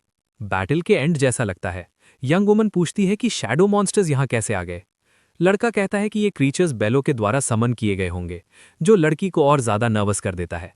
तभी डेप्यूटी मेयर सामने आता है और कहता है कि इसका सिर्फ एक ही रीजन है, क्योंकि रिचुअल की पावर जैसे लड़की सोच रही थी वैसे कम हुई ही नहीं। मैंशन का स्ट्रक्चर हिलने लगता है और जिच बोलता है कि रिचुअल शुरू होने वाला है। ए वाइड आइज के साथ पूछती है कि क्या उनकी सारी मेहनत बिल्कुल बेकार थी। उसे काम करते हुए लड़का कहता है कि उनकी एफर्ट्स काम आएंगी, लेकिन पहले उन्हें यहां से निकलना होगा। अपनी स्वॉर्ड उठाकर और अपनी पावर एक्टिवेट करके लड़का लिटरली फ्लोर के बीच में एक एग्जिट तोड़ देता है, जिससे एक छोटा सा एक्सप्लोजन होता है।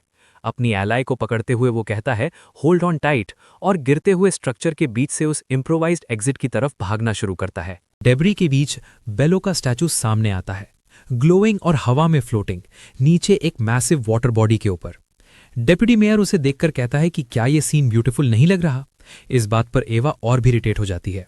बिल्कुल अनबॉदर्ड होते हुए वो आदमी पूछता है कि एवा उसे उसके असली नाम से क्यों नहीं बुला रही, अलिद ग्रॉडन। फिर वो कहता है कि उसके चेहरे के एक्सप्रेशंस क्लियरली दिखा रहे हैं कि रिचुअल का इफेक्ट शुरू हो चुका है। मॉकिंग टोन में वो बताता है कि स्टैचूज पर बनाए गए स्ट्रेंज मार्किंग्स बिल्कुल यूजलेस थे। सेंट शॉक्ड होकर पूछती है कि उसे उन ड्राइंग्स के बारे में कैसे पता। अलिद कामली एक्सप्लेन करता है कि ये सब उसके प्लान का ही हिस्सा था। उसने जानबूझकर वो स्टैचूज वहां छोड़ी थी ताकि वो उन्हें ढूंढे और ताकि एवा उसकी तरफ अट्रैक्ट हो। उन्हें ल्योर करना मुश्किल नहीं था, बस उन्हें ये फील करवाना था कि रिचुअल इंटरप्ट हो रहा है ताकि वो खुद लास्ट स्टैचू के पास आएं। वो ये भी बताता है कि किसी ने उसे पहले ही वॉर्न कर दिया था कि ऐसा ही होगा। ये सब सुनकर एवा कंप्लीटली स्टन्ड हो जाती है। जिच पूछता है कि क्या वो उन पर पहले से नजर रख रहा था। इस पर अलिद कहता है कि लड़के को तो उसे थैंक करना चाहिए, क्योंकि उसने पोस्टर्स जानबूझकर स्लॉपी डिजाइन किए थे ताकि प्रोटैगनिस्ट सिटी में इजीली मूव कर सके। वो अनाउंस करता है कि कुछ ही घंटों में पूरा शहर उसकी लॉयल आर्मी का हिस्सा बन जाएगा और एवा के लिए भी उस आर्मी में जगह हमेशा खुली रहेगी। इस पर सेंट उसे गहरी नफरत भरी नजरों से देखती है। उसका चेहरा साफ कह रहा था कि वो कभी उसके साथ नहीं होगी। ये कहकर कि वो उसे जो मन करे करने नहीं देगी, लड़की फर्मली खड़ी हो जाती है। इस पर आदमी मुस्कुराता है और कहता है कि अगर ऐसा है तो उसके पास पुराना तरीका ब्रूट फोर्स यूज करने के अलावा कोई ऑप्शन नहीं।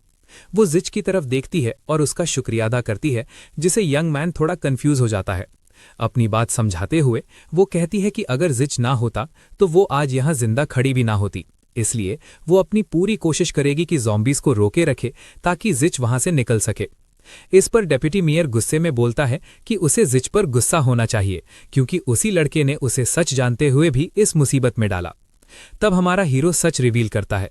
वो कहता है कि उसे पहले से पता था कि मैजिक सर्कल्स का कोई असली इफेक्ट नहीं है, और उसे ये भी मालूम था कि अलीद ये सब एम को बेल लाने के लिए कर रहा था।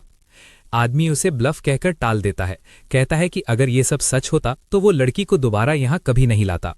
इस पर जिच शांत मुस्कुराता है और कहता है कि उसने ये सब सिर्फ टाइम खरीदने के लिए किया था। इस बात से अलीद और एमी दोनों ही कंफ्यूज हो जाते हैं। फिर जिच एक्सप्लेन करता है कि वो किसी और के लिए टाइम खरीद रहा था, एक ऐसे इंसान के लिए जिसे अलीद अच्छी तरह जानता है, क्योंकि वो तास से है। थोड़ी दूर बेलरी दिखाई देता है जो ज़ॉम्बीज के झुंड से लड़ रहा होता है, एक के बाद एक सबको मिटा देता है, बिल्कुल अपने किलिंग मशीन के नाम के लायक। अलीद गुस्से में कहता है कि ये पॉसिबल नहीं, क्योंकि उसे पूरा यकीन है कि बेलरी ने पोटी छोड़ दिया था। जिच कामली बताता है कि उसने खुद बेलरी को आपस बुलाया था। फ्यूरियस होकर डेप्यूटी मेयर अपनी पावर एक्टिवेट करता है और चिल्लाता है कि चाहे कोई कितना भी स्ट्रांग हो, अगर रिचुअल में फंस गया तो सब खत्म हो जाता है। उसी वक्त अंडरग्राउंड पानी जोर से उबलने लगता है और उसमें से एक बहुत बड़ा नीला सी सर्पेंट निकल आता है। जिच ए से कहता है कि पैनिक ना करें और उसके पीछे रहें, लेकिन लड़की अपना स्टाफ एक्टिवेट करती है और कहती है कि चाहे वो कमजोर हो फिर भी वो उसके साथ लड़ेगी। जिच मुस्कुराता है और मानता है कि ये सुनना उसके लिए काफी कंफर्टिंग है। ब्लेस्ड और प्रिपेयर्ड होकर जिच सीधा अटैक करता है और अपनी तलवार से सी सर्पेंट के मुंह के बिल्कुल बीच में वार करता है। पानी हर तरफ उड़ने लगता है, जबकि एलिड पास से सब कुछ देखता रहता है। जब उसे लगता है कि दोनों पानी के अंदर गायब हो चुके हैं, तो वो कहता है कि इस समनिंग में उसकी काफी एनर्जी लग गई, लेकिन कम से कम काम हो गया। तभी अचानक पानी के बीच से कोई ऊपर आने लगता है। सब शॉक हो जाते हैं जब जिच और आने दोनों बिल्कुल ठीक ठाक सामने आते हैं। डेप्यूटी मेयर हैरानी से पूछता है कि ये कैसे मुमकिन है। जिच कामली जवाब देता है कि चाहे पानी का कॉलम कितना ही बड़ा हो, अगर प्रेशर अचानक डिस्पर्स कर दिया जाए तो वो सिर्फ एक वाटरफॉल बन जाता है। इसी दौरान एक और शख्स पास आता है, बेल, जो फाइनली आ चुका होता है। एलिड घबराकर कहता है कि वो भी सैक्रिफाइस का हिस्सा बनेगा, लेकिन अपनी बात पूरी भी नहीं कर पाता और तुरंत बेल के एक जोर के वार से चुप करा दिया जाता है। उसके हाथ से एक किताब गिर जाती है जिसमें एक अजीब सा चेहरा बना होता है, जो बेल की तलवार लगते ही और भी भयानक हो जाता है। बेल कहता है कि जैसे एक्सपेक्टेड था, बेलो आर्टिफैक्ट आखिरी तक उतना ही घिनौना है। अचानक जो स्टैचू का बेस पहले हवा में तैर रहा था, वो जोर से पानी में गिरता है और भयानक आवाज से सबको हिला देता है। डेप्यूटी मेयर मुस्कुराते हुए कहता है कि आखिरकार फाइनल जजमेंट का दिन शुरू हो गया है। बेल इसे नामुमकिन बताता है क्योंकि रिचुअल की पहले ही डिस्ट्रॉय हो चुकी है, लेकिन दुश्मन एक्सप्लेन करता है कि अगर शहर के अंडरग्राउंड पानी में काफी वाइटल फोर्स चली जाए तो रिचुअल अपने आप एक्टिवेट हो जाता है और जब तक पूरा शहर निगल ना ले उसे रोका नहीं जा सकता। उसके बाद बेलो एनर्जी से भरा पानी जमीन के हर कोने से उबलने लगता है। ये सुनकर तीनों हीरोज कुछ देर के लिए बिल्कुल चुप हो जाते हैं। थोड़ी देर बाद एलन पूछता है कि अब तक कुछ हुआ क्यों नहीं। तब जिच बताता है कि जो मैजिक सर्कल्स उसने स्टैचूज पर बनाए थे वो बिल्कुल रियल थे और उनमें रिचुअल को इंटरप्ट करने की पावर थी। वो अलीद का मजाक उड़ाते हुए पूछता है कि उम्मीद का वो मीठा पल कैसा लगा। अगली सुबह शहर बिल्कुल सेफ और नॉर्मल दिखाई देता है। बेलरी जिच का शुक्रिया अदा करता है और बताता है कि हंस के भेजे गए नोट की वजह से उसे पता चला कि एम डेंजर में है, इसलिए वो टाइम पर पहुंच पाया। जिच कहता है कि उसने पूरा प्लान पहले से बनाया था और उसमें बेलरी के वापस आने में लगने वाले वक्त को भी ध्यान में रखा था। अपने सर्वेंट को थोड़ा परेशान करके जिच अलविदा कहने लगता है। लड़की उसे सजेस्ट करती है कि अगर वो चाहे तो थोड़ा और रेस्ट कर सकता है, लेकिन जिच ऑफर रिजेक्ट कर देता है और कहता है कि उसे जल्दी निकलना होगा, क्योंकि जिच ने पहले ही डिसाइड कर लिया था कि हंस के साथ उसका नेक्स्ट डेस्टिनेशन क्या होगा।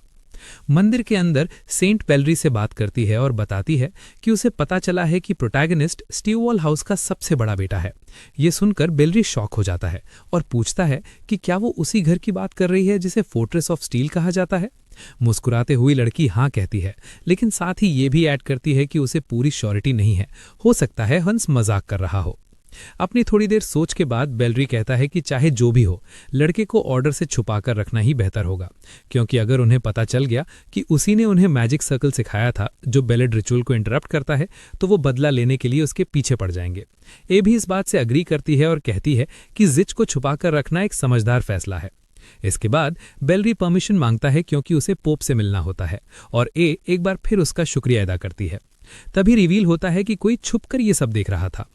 AIM के पास आता हुआ वो नाइट जो पास्ट लाइफ में जिच को खत्म करने का जिम्मेदार था, परमिशन मांगता है। क्यूरियस होकर ए पूछती है कि वो कौन है। मुस्कुराते हुए लड़का अपना नाम ग्लेन जेनार्ड बताता है। उसके आर्मर पर बने एम्बलम को देखकर आन कहती है कि वो शायद वही ऑनरेरी नाइट है जो ऑर्डर की मदद के लिए आया था। ग्लिन झुककर कहता है कि उसे कुर्बान ऑर्डर की सेवा करने पर गर्व महसूस होता है। आन थोड़ी क्यूरियस होकर पूछती है कि उसे उसके बारे में कैसे पता। ग्लिन जवाब देता है कि लोगों से उसने सुना था कि वो कुर्बान की सेंट कैंडिडेट हैं। फिर वो पूछता है कि क्या उसे किसी तरह की प्रॉब्लम है जिसमें वो मदद कर सके। थोड़ी एम्बैरेस्ड होकर आन कहती है कि उसे कोई खास प्रॉब्लम नहीं है, बस थकान महसूस हो रही है। नाइट तुरंत माफी मांगता है और कहता है कि उसे रेस्ट करने देना चाहिए था। विदा लेते हुए आन कहती है कि उसे उससे मिलकर अच्छा लगा। जैसे ही लड़की वहां से जाती है, ग्लिन का चेहरा अंधेरा पड़ जाता है और वो धीरे से कहता है कि कुछ तो बदल चुका है। इसी वक्त सू के माइनिंग टाउन के पास हंस एक ट्रोल को बुरी तरह पीट रहा होता है, तलवार हाथ में लिए तेज सांस लेते हुए। जिच पास आता है और कहता है कि अब ट्रोल को गिराना बच्चों का खेल लगने लगा है। तभी दोनों मदद की चीख सुनते हैं। एक छोटा लड़का गॉब्लिन्स की झुंड से भागता हुआ दिखाई देता है। एक पल भी वेस्ट किए बिना जिच आगे बढ़ता है और सारे गॉब्लिन्स को खत्म कर देता है। लड़का पूरी तरह हैरान रह जाता है। उनके पास आकर वो उनका शुक्रिया अदा करता है। हंस पूछता है कि गॉब्लिन्स उसके पीछे क्यों पड़े थे। लड़का बताता है कि वो अभी एडवेंचरर ट्रेनिंग के बीच में था, जिससे दोनों काफी कंफ्यूज हो जाते हैं। वो एक्सप्लेन करता है कि अभी वो माइनर है, लेकिन उसका सपना एक एडवेंचरर बनना है, इसीलिए वो एक टीचर के साथ ट्रेनिंग कर रहा है। तभी उसका टीचर वहां आ जाता है, गुस्से में चिल्लाते हुए, और कहता है कि सिर्फ गॉब्लिन्स को हैंडल ना कर पाना शर्मनाक है।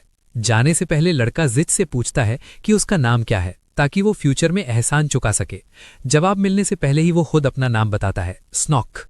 जिच अपना नाम इंट्रोड्यूस करता है और स्नॉक कहता है कि वो फिर मिलेंगे।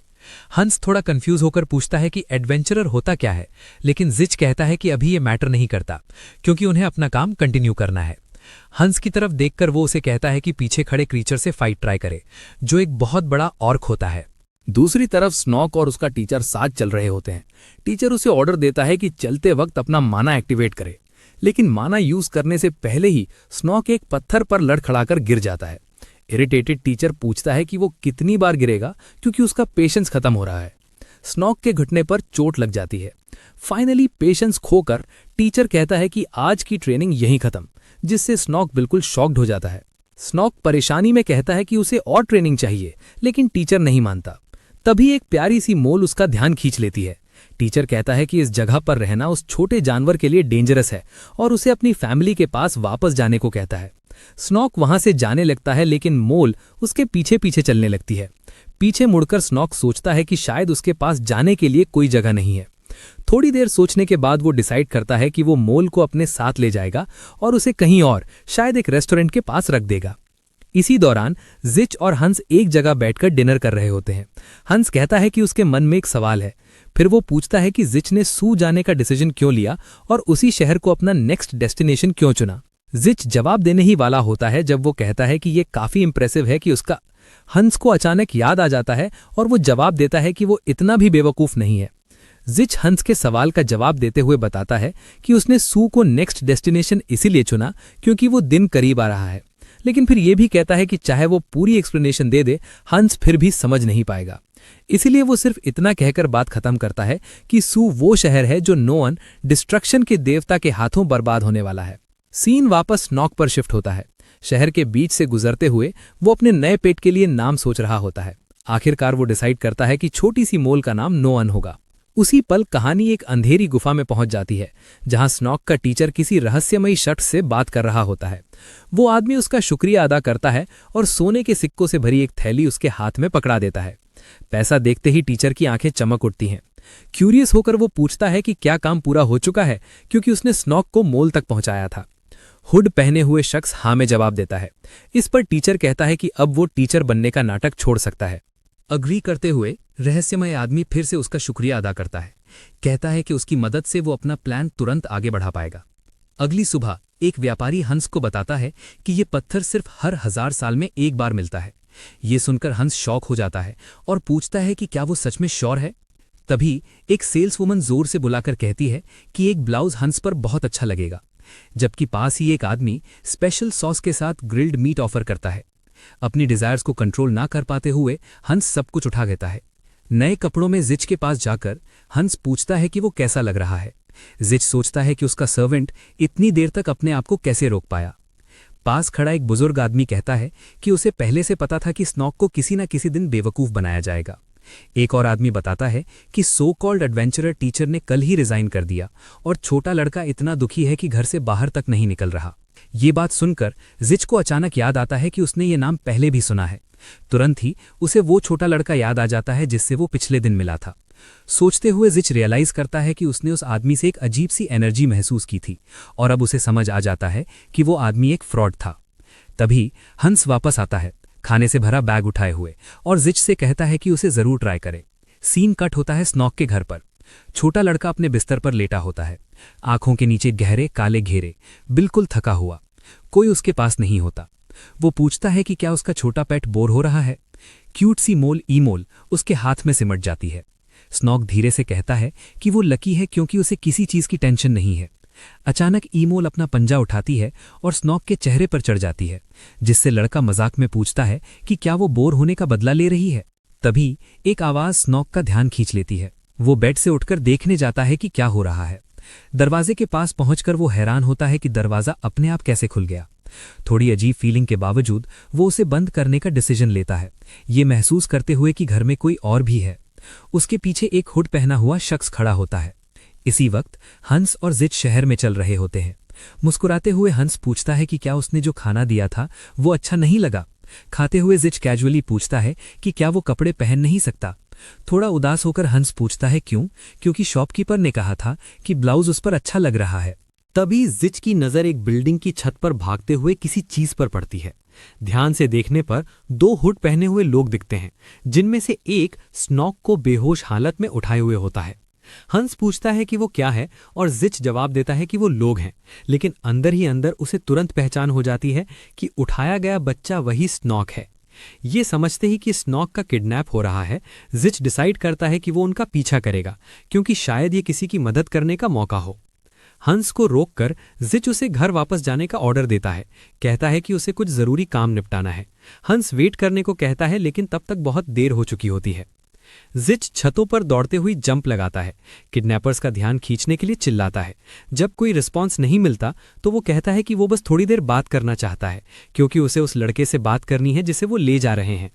अचानक एक होडेड आदमी उसकी तरफ डैगर फेंक देता है। जिच फुर्ती से उसे अपने हाथ से पकड़ लेता है और वही डैगर वापस फेंक देता है। हैरानी की बात यह होती है कि डैगर सीधा एक आदमी को लगता है, जो स्नॉक और दूसरे होडेड शख्स के साथ बिल्डिंग से नीचे गिर जाता है। किडनैपर्स के सामने खड़े होकर जिच पूछता है कि वो कौन है, जबकि किसी ने जवाब नहीं दिया। जिच ने उंगली से इशारा करते हुए अपना सवाल दोबारा दोहराया, लेकिन फिर भी खामोशी ही मिली। तब उनमें से एक आदमी बाकी सबको ऑर्डर देता है कि इस रुकावट को खत्म कर दो। बिना एक पल सोचे उसके साथ ही आगे बढ़ जाते हैं। ये देखकर जिच इरिटेट हो जाता है, क्योंकि वो किसी को मारना नहीं चाहता था। एक आदमी को पकड़कर वो गुस्से में कहता है कि उसने सिर्फ सवाल पूछा था, और उसे जोर से जमीन पर पटक देता है, पूछते हुए कि सीधा जवाब देना इतना मुश्किल क्यों था। तभी एक और आदमी पीछे से अटैक करने आता है, लेकिन जिच मास्टरफुली उसे डॉज करता है और तुरंत अपने घुटने से काउंटर अटैक करता है। इसी बीच छत के ऊपर तीसरा किडनैपर मौके का फायदा उठाकर स्नॉक के साथ भाग निकलता है। ये देखते ही जिच समझ जाता है कि वो आदमी जानबूझकर सिचुएशन को और कॉम्प्लिकेटेड बना रहा है। बिना एक सेकंड वेस्ट किए वो तीसरे शख्स के पीछे दौड़ पड़ता है। जल्द ही उसे समझ आ जाता है कि किडनैपर अबैंडन्ड माइन की तरफ जा रहा है, लेकिन माइन में घुसने से पहले ही जिच का रास्ता रोक लिया जाता है। उसके सामने हुड पहने हुए लोगों का पूरा झुंड खड़ा होता है। सब्र होते हुए जिच पूछता है कि वो कौन है, लेकिन इस बार भी कोई जवाब नहीं देता। बिना बोले सब उस पर अटैक कर देते हैं। कुछ देर बाद सीन दिखाता है कि जिच ने पूरे ग्रुप को हरा दिया है। उसके गाल पर स्ट्रॉबेरी जूस का दाग लगा होता है, जो उसके ठंडे और अजीब काम को और भी कॉन्ट्रास्टिंग बना देता है। जिच अपने गिरे हुए ओपोनेंट्स को देखकर सोचता है कि उनके वेपन्स और फाइटिंग स्किल्स काफी हाई लेवल के हैं, इसीलिए उसे जल्दी से ये पता लगाना होगा कि वो लोग आए कहां से हैं। वो रियलाइज करता है कि जब वो शहर एक आने वाली बड़ी तबाही को रोकने आया है, तो यहां हो रही कोई भी चीज कोइंसिडेंस नहीं हो सकती। तभी कुछ उसका ध्यान खींचता है। जमीन पर गिरे हुए हुडेड लोगों में से एक धीरे धीरे उठने की कोशिश करता है और लड़खड़ाते हुए पूछता है कि क्या उनका यहां होना मोआइन अर्थ टर्नर से जुड़ा हुआ है। सीन कट होता है माइंड के अंदर। स्नॉक बेहोशी से जागता है। उठकर बैठते ही वो देखता है कि उसकी मोल उसके पास ही है। कंफ्यूज्ड होकर वो सोचता है कि ये जगह कौन सी है। तभी हुडेड शख्स अचानक सामने आता है और छोटी सी मोल को स्नॉक के हाथों से छीन लेता है। घबराकर स्नॉक उससे भीख मांगता है कि वो किसी को नुकसान न पहुंचाए, लेकिन किडनैपर उसकी गर्दन पकड़कर उसे हवा में उठा लेता है और कहता है कि ये देखकर उसे मजा आ रहा है, क्योंकि उसे लगा था स्नॉक एक डरपोक लड़का है। मुस्कुराते हुए वो पूछता है कि क्या मोल के साथ रहकर उसमें हिम्मत आ गई है, और फिर उसे जोर से जमीन पर फेंक देता है। दर्द में कराहते हुए स्नॉग उठने की कोशिश करता है और पूछता है कि वो आदमी क्या बोल रहा है। तभी उसे रियलाइज होता है कि ये जगह उसे अच्छी तरह याद है। ये कोलैप्स वेल है। उसके पास आकर हुडेड शख्स पूछता है कि क्या वो उस बैरियर के दूसरी तरफ किसी चीज को ढूंढ रहा है। स्नॉग पलट कर देखता है और आदमी कहता है कि शायद वो सोच रहा होगा कि उसे ये सब कैसे पता। वो एक्सप्लेन करता है कि स्नॉग की आंखों में जो बेबसी और दर्द है, उससे ये समझना मुश्किल नहीं था। अपने पिता की कब्र के सामने खड़े होकर स्नॉग घबरा जाता है और पूछता है कि क्या वो आदमी उसके पिता को जानता था। हुडेड शख्स हाँ में जवाब देता है और स्नॉक को आगे एक चमकते हुए पॉइंट की तरफ देखने को कहता है। वो बताता है कि ये सीलिंग स्टोन है जो माइन के मॉन्स्टर को सील करके रखता है। ये भी रिवील करता है कि स्नॉक के पिता ने एक्सप्लोरेशन के दौरान गलती से इस पत्थर को छेड़ दिया था, जिससे मॉन्स्टर जाग गया और पूरी सुरंग गिर गई, जिसने उसके पिता को जिंदा दफना दिया। आदमी प्रोवोक करते हुए पूछता है कि क्या ये सब जानकर स्नॉक के दिल में गुस्सा नहीं भरता, क्योंकि उसके पिता की मौत का रीजन और उसका माइनर बनकर रह जाना, दोनों का जिम्मेदार वही मॉन्स्टर है। स्नॉक का शरीर कांपने लगता है और उसकी आंखें लाल चमकने लगती हैं। ये देखकर हुरेट शख्स उसे कहता है कि अपना गुस्सा उस छोटी सी क्रीचर पर निकाल दे। कंफ्यूज होकर स्नॉक पूछता है कि उसके पेट का इस सबसे क्या लेना देना है।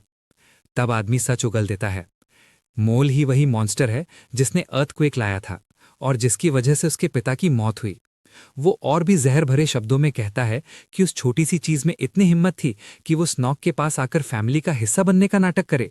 इसलिए वो स्नॉक को कहता है कि अब देर न करे और अपने हाथों से इंसाफ करे।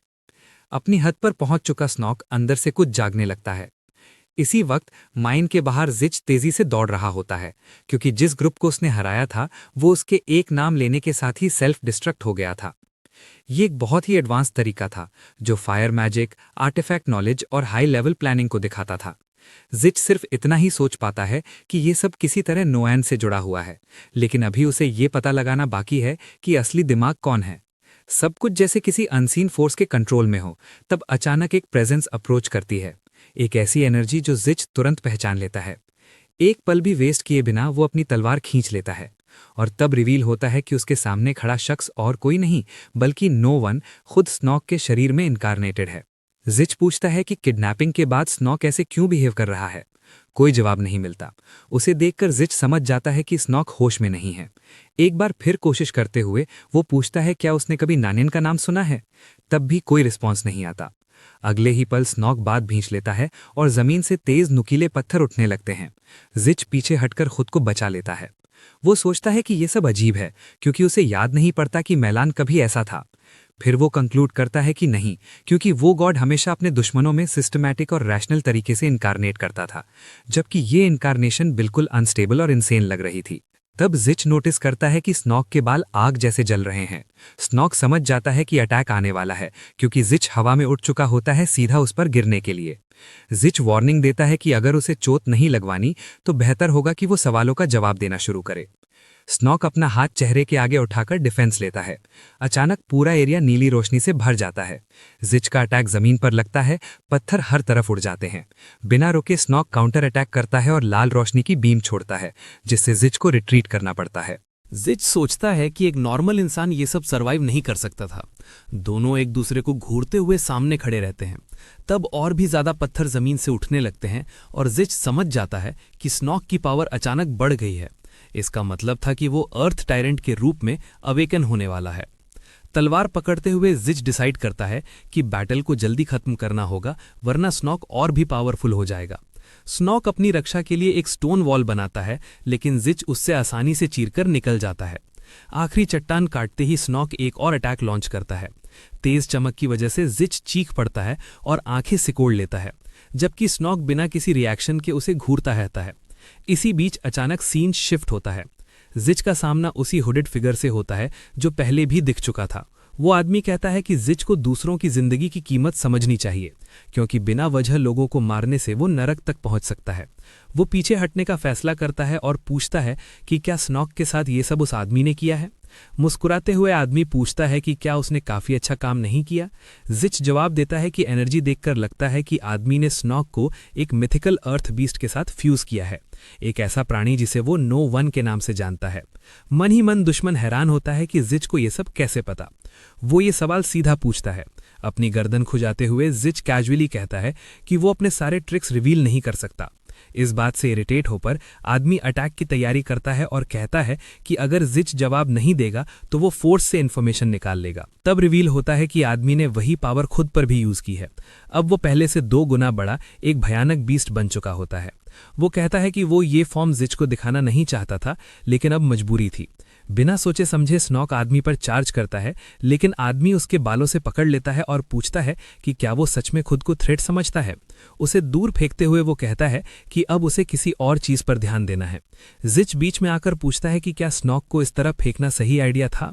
बीस्ट जवाब देता है कि स्नॉक ने शायद काफी कुछ किया होगा जिच का ट्रस्ट जीतने के लिए, लेकिन अब वो बर्जर्कर मोड में है। वो कहता है कि स्नॉक को बाद में डील कर लेगा, क्योंकि फिलहाल उसका मेन फोकस जिच को खत्म करना है। और साथ ही साथ उन दोनों के बीच बिताया जा रहा ये वक्त भी काफी एंटरटेनिंग है। जिच मुश्किल से उस ब्लो को डॉज करता है जो पूरी ताकत के साथ जमीन पर लगता है। बीस्ट तुरंत एक और अटैक करता है, लेकिन इस बार जिच अपनी तलवार से उसके मुक्के को रोक लेता है। हंसते हुए बीस्ट कहता है कि ये अटैक काफी वीक था और इतना उसे हराने के लिए बिल्कुल काफी नहीं होगा। और तब अचानक एक छोटा सा धमाका होता है। उस एक्सप्लोजन के बाद जिच अपनी तलवार से एक क्लीन स्ट्राइक करता है। बीस्ट का एक हाथ अलग हो जाता है। दुश्मन शॉक में जम जाता है। उसे संभलने का मौका दिए बिना जिच तुरंत दूसरा अटैक करता है और अपने एनिमी को हमेशा के लिए खत्म कर देता है। तलवार को शीथ करते हुए जिच सोचता है कि स्नॉक को कितनी दूर फेंक दिया गया होगा। सीन शिफ्ट होता है कहीं और। हंस जंगल के बीच भागता हुआ जा रहा होता है। उसे जो आवाज सुनाई दी थी वो अर्थक्वेक जैसी लग रही थी और वही उसे यहां खींच लाई थी। तब उसकी नजर जमीन पर पड़े एक छोटे से शरीर पर पड़ती है। करीब जाकर उसे तुरंत समझ आ जाता है कि वो स्नॉक है। हंस घुटनों के बल बैठकर उसे उठाने को कहता है, बस ये देखने के लिए कि वो ठीक है और सांस ले रहा है। अचानक स्नॉक की आंखें खुल जाती हैं। कुछ ही पल बाद हंस चीखने लगता है। पूछता है कि स्नॉक उसके साथ ऐसा क्यों कर रहा है। वो पीछे हटने की कोशिश करता है, समझ ही नहीं पाता कि उसने क्या गलती की थी जो उस पर अटैक हो रहा है। उसके दिमाग में वो पल याद आने लगते हैं जब उसने पहली बार स्नॉक को मिला था। जब वो देखता है कि छोटा सा लड़का एक बहुत बड़ा पत्थर उठा रहा है, हंस सोचता है कि उसे किस लेवल की ट्रेनिंग मिली होगी। वो कंक्लूड करता है कि अगर वो उस अटैक से लगा तो सीधा मौत होगी। स्नॉक बिना रुके वो पत्थर उसकी तरफ फेंक देता है। हंस समझ जाता है कि डॉज करने का टाइम नहीं है, इसलिए वो एक ही ऑप्शन चुनता है, अपनी तलवार से बोल्डर को बीच से काटना। हैरानी की बात यह होती है कि वो सक्सेसफुल हो जाता है और बिना चोट के बाहर निकल आता है। सीने पर हाथ रखकर हंस खुद से मानता है कि उसे लगा था वो उस पल मर जाएगा। साथ ही वो अपने मन में डिसाइड करता है कि वो स्नॉक को अपनी ट्रेनिंग की असली ताकत दिखाएगा। तब एक और आवाज उसका ध्यान खींचती है।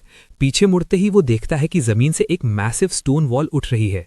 उसे लगता है कि अब उसका एंड आ गया है, लेकिन अचानक कुछ उसे बचा लेता है। हर जगह पानी होता है और हंस कंफ्यूज हो जाता है कि ये सब आया कहां से। उसी वक्त स्नॉक पर एक भयानक लहर गिरने वाली होती है। वो इंस्टिंक्टिवली अपनी पावर से एक और स्टोन बैरियर बना लेता है। जैसे ही वो ऊपर देखता है उसकी आंखें फैल जाती हैं। जिच हवा से नीचे आ रहा होता है, एक फाइनल एरियल अटैक के साथ। जिच अपने मन में सोचता है कि यही एक तरीका है स्नॉक के रेज को खत्म करने का। स्नॉक भीख मांगता है कि उसे ना मारा जाए, लेकिन जिच नहीं रुकता। वो बस अपना हाथ स्नॉक के माथे पर रखता है और मन ही मन दुआ करता है कि उसका एक्शन चीजों को और बिगाड़ ना दे। Scene transition. स्नॉक होश में आता है, हैरान होता है कि वो यहाँ क्यों है और क्या हुआ था। तब एक ग्राउल उसका ध्यान खींचता है। उसके पास ही उसका मोल होता है, लेकिन इस बार उसके अंदर वही ईविल एनर्जी होती है जो पहले स्नॉक के अंदर थी। स्नॉक अपने पेट को शांत करने की कोशिश करता है, हाथ आगे बढ़ाकर उससे कहता है कि वो उसकी बात सुने। वो बताता है कि पहले उसका दिमाग कंट्रोल में था और उस दौरान उसने एक सपना देखा था जिसमें उसने सब समझ लिया था। वो कहता है कि उसे पता है कि उसके पिता की मौत अर्थक्वेक की वजह से हुई थी, जो मोल के कारण आया था। लेकिन वो ये भी मानता है कि मोल ने ये जानबूझकर नहीं किया, वो बस अपनी कैद से आजाद हुआ था और बदकिस्मती से उसके पिता उसके रास्ते में आ गए। आंखों में आंसू लिए स्नॉक माफी मांगता है। वो कहता है कि उसे समझ आ गया है कि बिना कुछ कहे छोड़कर जाना कितना दर्दनाक रहा होगा। अगर उसे मौका मिले तो वो सब कुछ अलग तरीके से करता। एक प्रपोजल रखने के लिए स्नॉक फिर से अपना हाथ आगे बढ़ाता है और पूछता है कि क्यों ना नैन उसके साथ बाहर आए और जिंदगी को एंजॉय करे। शांत होते हुए छोटा सा मोल अपना नन्हा सा पंजा आगे बढ़ाता है और स्नॉक की उंगली पकड़ लेता है। ये साइन होता है कि वो फिर से उसके साथ अच्छे टर्म्स पर आने को तैयार है। सुबह होती है। बैटल साइट पर लोग जमा हो जाते हैं। गार्ड्स माइन के एंट्रेंस को ब्लॉक कर देते हैं, रेजिडेंट्स को पास आने से रोकते हुए, क्योंकि अंदर इन्वेस्टिगेशन चल रही होती है। थोड़ी दूर एक घर के अंदर जिच हंस से पूछता है कि क्या उसने वही किया जो उससे कहा गया था। हंस जवाब देता है कि हाँ, उसने सबको बताया कि उसे कुछ नहीं पता और वो सिर्फ आवाज सुनकर पहाड़ पर चढ़ गया था। थोड़ा घबराकर हंस पूछता है कि क्या जिच को यकीन है कि नाइट्स कभी ये नहीं जान पाएंगे कि ये इंसिडेंट उनकी वजह से हुआ था। जिच शांत होते हुए कहता है कि लाशें माइन के आसपास फैला दी गई हैं, इसलिए किसी को शक नहीं होगा। सबसे ज़रूरी बात यह है, वो कहता है कि कोई भी ये नहीं सोचेगा कि स्नॉक जैसा एक छोटा लड़का इसमें इन्वॉल्व था।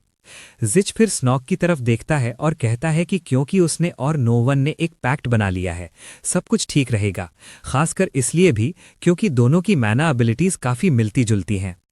खड़े होते हुए जिच ने शांत आवाज में पूछा कि अब इस पॉइंट के बाद स्नॉक क्या करने का सोच रहा है। जवाब में स्नॉक ने कहा कि वो अभी भी सोच रहा है, क्योंकि सच ये था कि उसके पिता की मौत का रीज़न अब खुद वो ही था और इस बात को वो इग्नोर नहीं कर सकता था। सिचुएशन को समझते हुए जिच ने पूछा कि क्या स्नॉक इसलिए हेजिटेट कर रहा है क्योंकि मोल को माफ करने पर उसे कोई सजा नहीं मिली। फिर वो सजेस्ट करता है कि स्नॉक को कोई ऐसा तरीका ढूंढना चाहिए जिससे मोल को उसके किए का प्राइस चुकाना पड़े। ये सुनकर स्नॉक थोड़ा कंफ्यूज हो जाता है। जिच ज़्यादा एक्सप्लेन नहीं करता, वो बस कहता है कि स्नॉक का सपना हमेशा एडवेंचरर बनने का था और इसी वजह से वो पहले ट्रिक भी हो गया था।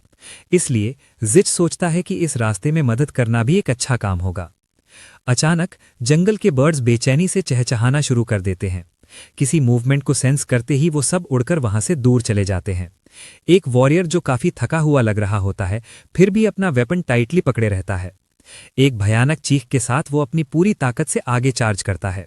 उसका अपोनेंट तुरंत स्टोन बैरियर खड़ा कर लेता है अपनी रक्षा के लिए, लेकिन यंग मैन का गुस्सा इतना ज्यादा होता है कि एक ही स्ट्राइक में वो पत्थर तोड़ देता है। इस मोमेंट पर स्नॉक और उसका पेट दोनों शॉक में रह जाते हैं। इरिटेटेड टोन में वो वॉरियर पूछता है कि क्या स्नॉक ठीक है। तब अचानक एक और आदमी पास आता है और पूछता है कि दोनों क्या कर रहे थे। उसके मुताबिक दोनों बैटल के दौरान डिस्ट्रैक्ट हो गए थे, इसलिए वो अनाउंस करता है कि ट्रेनिंग फाइट अब 1 घंटा और चलेगी। ऑलरेडी एग्जॉस्टेड दोनों लड़के ये सुनकर यकीन नहीं कर पाते कि उन्हें फिर से फाइट करनी पड़ेगी। धीरे धीरे चांद आसमान में उठ आता है और रात छा जाती है। जमीन पर कैंपफायर जलाई जाती है और मांस भुना जा रहा होता है। सब बैठकर भूख के साथ खाना एंजॉय करते हैं। जिच बस चुपचाप उन्हें देख रहा होता है, बिना कुछ कहे। उनमें से एक लड़का थोड़ा ड्रामेटिक तरीके से खाने की तारीफ करता है। हाथ में मीट का टुकड़ा पकड़कर वो क्यूरियोसिटी से पूछता है कि उनका नेक्स्ट डेस्टिनेशन क्या होगा। जिच बताता है कि उन्हें ऑस्प्रिन की तरफ जाना चाहिए। ये सुनकर उसके पास बैठा लड़का कंफ्यूज हो जाता है क्योंकि वो जगह उसे याद नहीं होती। जिच अपने मन में सोचता है कि रिग्रेशन से पहले 3 डीमंस उसके अंडर काम करते थे और उनमें से एक ऑस्पिन से था। इसी सोच के साथ उसके चेहरे पर एक हल्की सी मुस्कान आ जाती है जो दिखाती है कि वो वहां पहुंचने के लिए ईगर है। लेकिन उसके कंपेनियंस जब इस एक्सप्रेशन को देखते हैं तो थोड़े घबरा जाते हैं। उनके मास्टर का चेहरा कुछ ज्यादा ही खौफनाक लगने लगता है। अगली सुबह तीनों बहुत सुबह अपनी जर्नी शुरू कर देते हैं। रास्ते में जिच नोटिस करता है कि कैसल की तरफ से काला धुआं उठ रहा है। दोनों लड़के भी एक अजीब सी बदबू महसूस करते हैं जो खाने से बिल्कुल रिलेटेड नहीं होती। जब उन्हें बताया जाता है कि ये स्मेल जलती हुई लाशों से आ रही है तो वो दोनों बिल्कुल शॉक में आ जाते हैं। जिच सीरियस होते हुए सोचता है कि ये सिर्फ एक एक्सीडेंट है या फिर किसी इन्वेजन का साइन। थोड़ी ही देर बाद जंगल के अंदर से एक आवाज आती है। भाले उठाए हुए नाइट्स स्ट्रेंजर से डिमांड करते हैं कि वो तुरंत अपनी पहचान बताएं। नर्वस होके दोनों लड़के अपना नाम तक नहीं बोल पाते।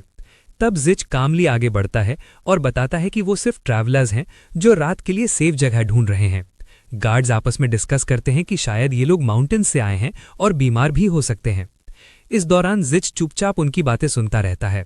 आखिरकार गार्ड्स उन्हें साथ चलने का ऑर्डर देते हैं। विलेज काफी सिंपल होता है लेकिन हर तरफ आर्म्ड सिक्योरिटी होती है। तीनों साथ चलते हुए पूरे एरिया को ध्यान से ऑब्जर्व करते हैं। कुछ ही वक्त में वो यंग मास्टर के कैबिन तक पहुंचते हैं जहां उन्हें सस्पिशियस ग्रुप के तौर पर अनाउंस किया जाता है। बैलेंस खो देते हुए दोनों लड़कों को रूम के अंदर धकेल दिया जाता है। गार्ड शांत तरीके से एक्सप्लेन करता है कि ये लोग जंगल में मिले थे और खुद को ट्रैवलर्स बता रहे थे, लेकिन उन्हें लगता नहीं कि ये विलेज के रहने वाले हैं। तब जिच का एक्सप्रेशन अचानक बदल जाता है जैसे ही उसकी नज़र यंग मास्टर पर पड़ती है। मुस्कुराते हुए वो आदमी अपना इंट्रो देता है। वो खुद को जोहल, विलेज में भेजी गई टास्क फोर्स का कमांडर बताता है। उस पल जिच को याद आता है कि चोएम ड्रकाल उन 4 लोगों में से एक था जो कभी उसके साथ दुनिया भर में बैटल्स लड़ चुके थे। उसे महसूस होता है कि साथ लड़ने का एहसास अभी भी जिंदा है, जैसे कल की ही बात हो। उन्होंने साथ मिलकर जीत सेलिब्रेट की थी और अक्सर विक्ट्रीज के बाद साथ बैठकर पिया भी था। इस याद के साथ जिच के चेहरे पर एक कंट्रोल्ड एक्सप्रेशन आता है और रिस्पेक्ट के साथ वो आगे बढ़ता है। जीक ने आगे बढ़कर रिस्पेक्टफुली झुककर सलाम किया और अपना परिचय दिया। उसने बताया कि उसके साथ हंस, स्नॉक और उसके कंधे पर बैठा छोटा सा कंपेनियन था जिसे सब पहचान चुके थे। जीक ने आगे कहा कि वो सील से आया था, माउंटेन्स में अपने सबॉर्डिनेट्स को ट्रेन करने के लिए। ये सुनते ही जोहल और गार्ड्स ने एक दूसरे की तरफ इंट्रीग्ड नजरों से देखा। कुछ पल सोचने के बाद जोहल ने स्ट्रेंजर्स पर भरोसा करने का फैसला किया, लेकिन गार्ड्स क्लियरली अनईजी थे क्योंकि उन्हें लग रहा था कि ये लोग विलेज से भागे हुए फ्यूजिटिव्स भी हो सकते हैं। जोहल ने उन्हें शांत रहने को कहा और बताया कि उसने बिना सोचे समझे फैसला नहीं लिया है। असल में उसका इरादा था ही नहीं कि ये ट्रैवलर्स इतनी आसानी से विलेज छोड़कर चले जाएं। जीक ने मन ही मन सोचा कि इस आदमी की करिश्मा वाकई काफी स्ट्रांग थी। जोहल ने एक्सप्लेन किया कि अब जब ये लोग विलेज आ चुके हैं तो उन्हें कुछ समय यहीं रुकना पड़ेगा क्योंकि इस जगह एक इन्फेक्शियस डिजीज तेजी से फैल रही थी।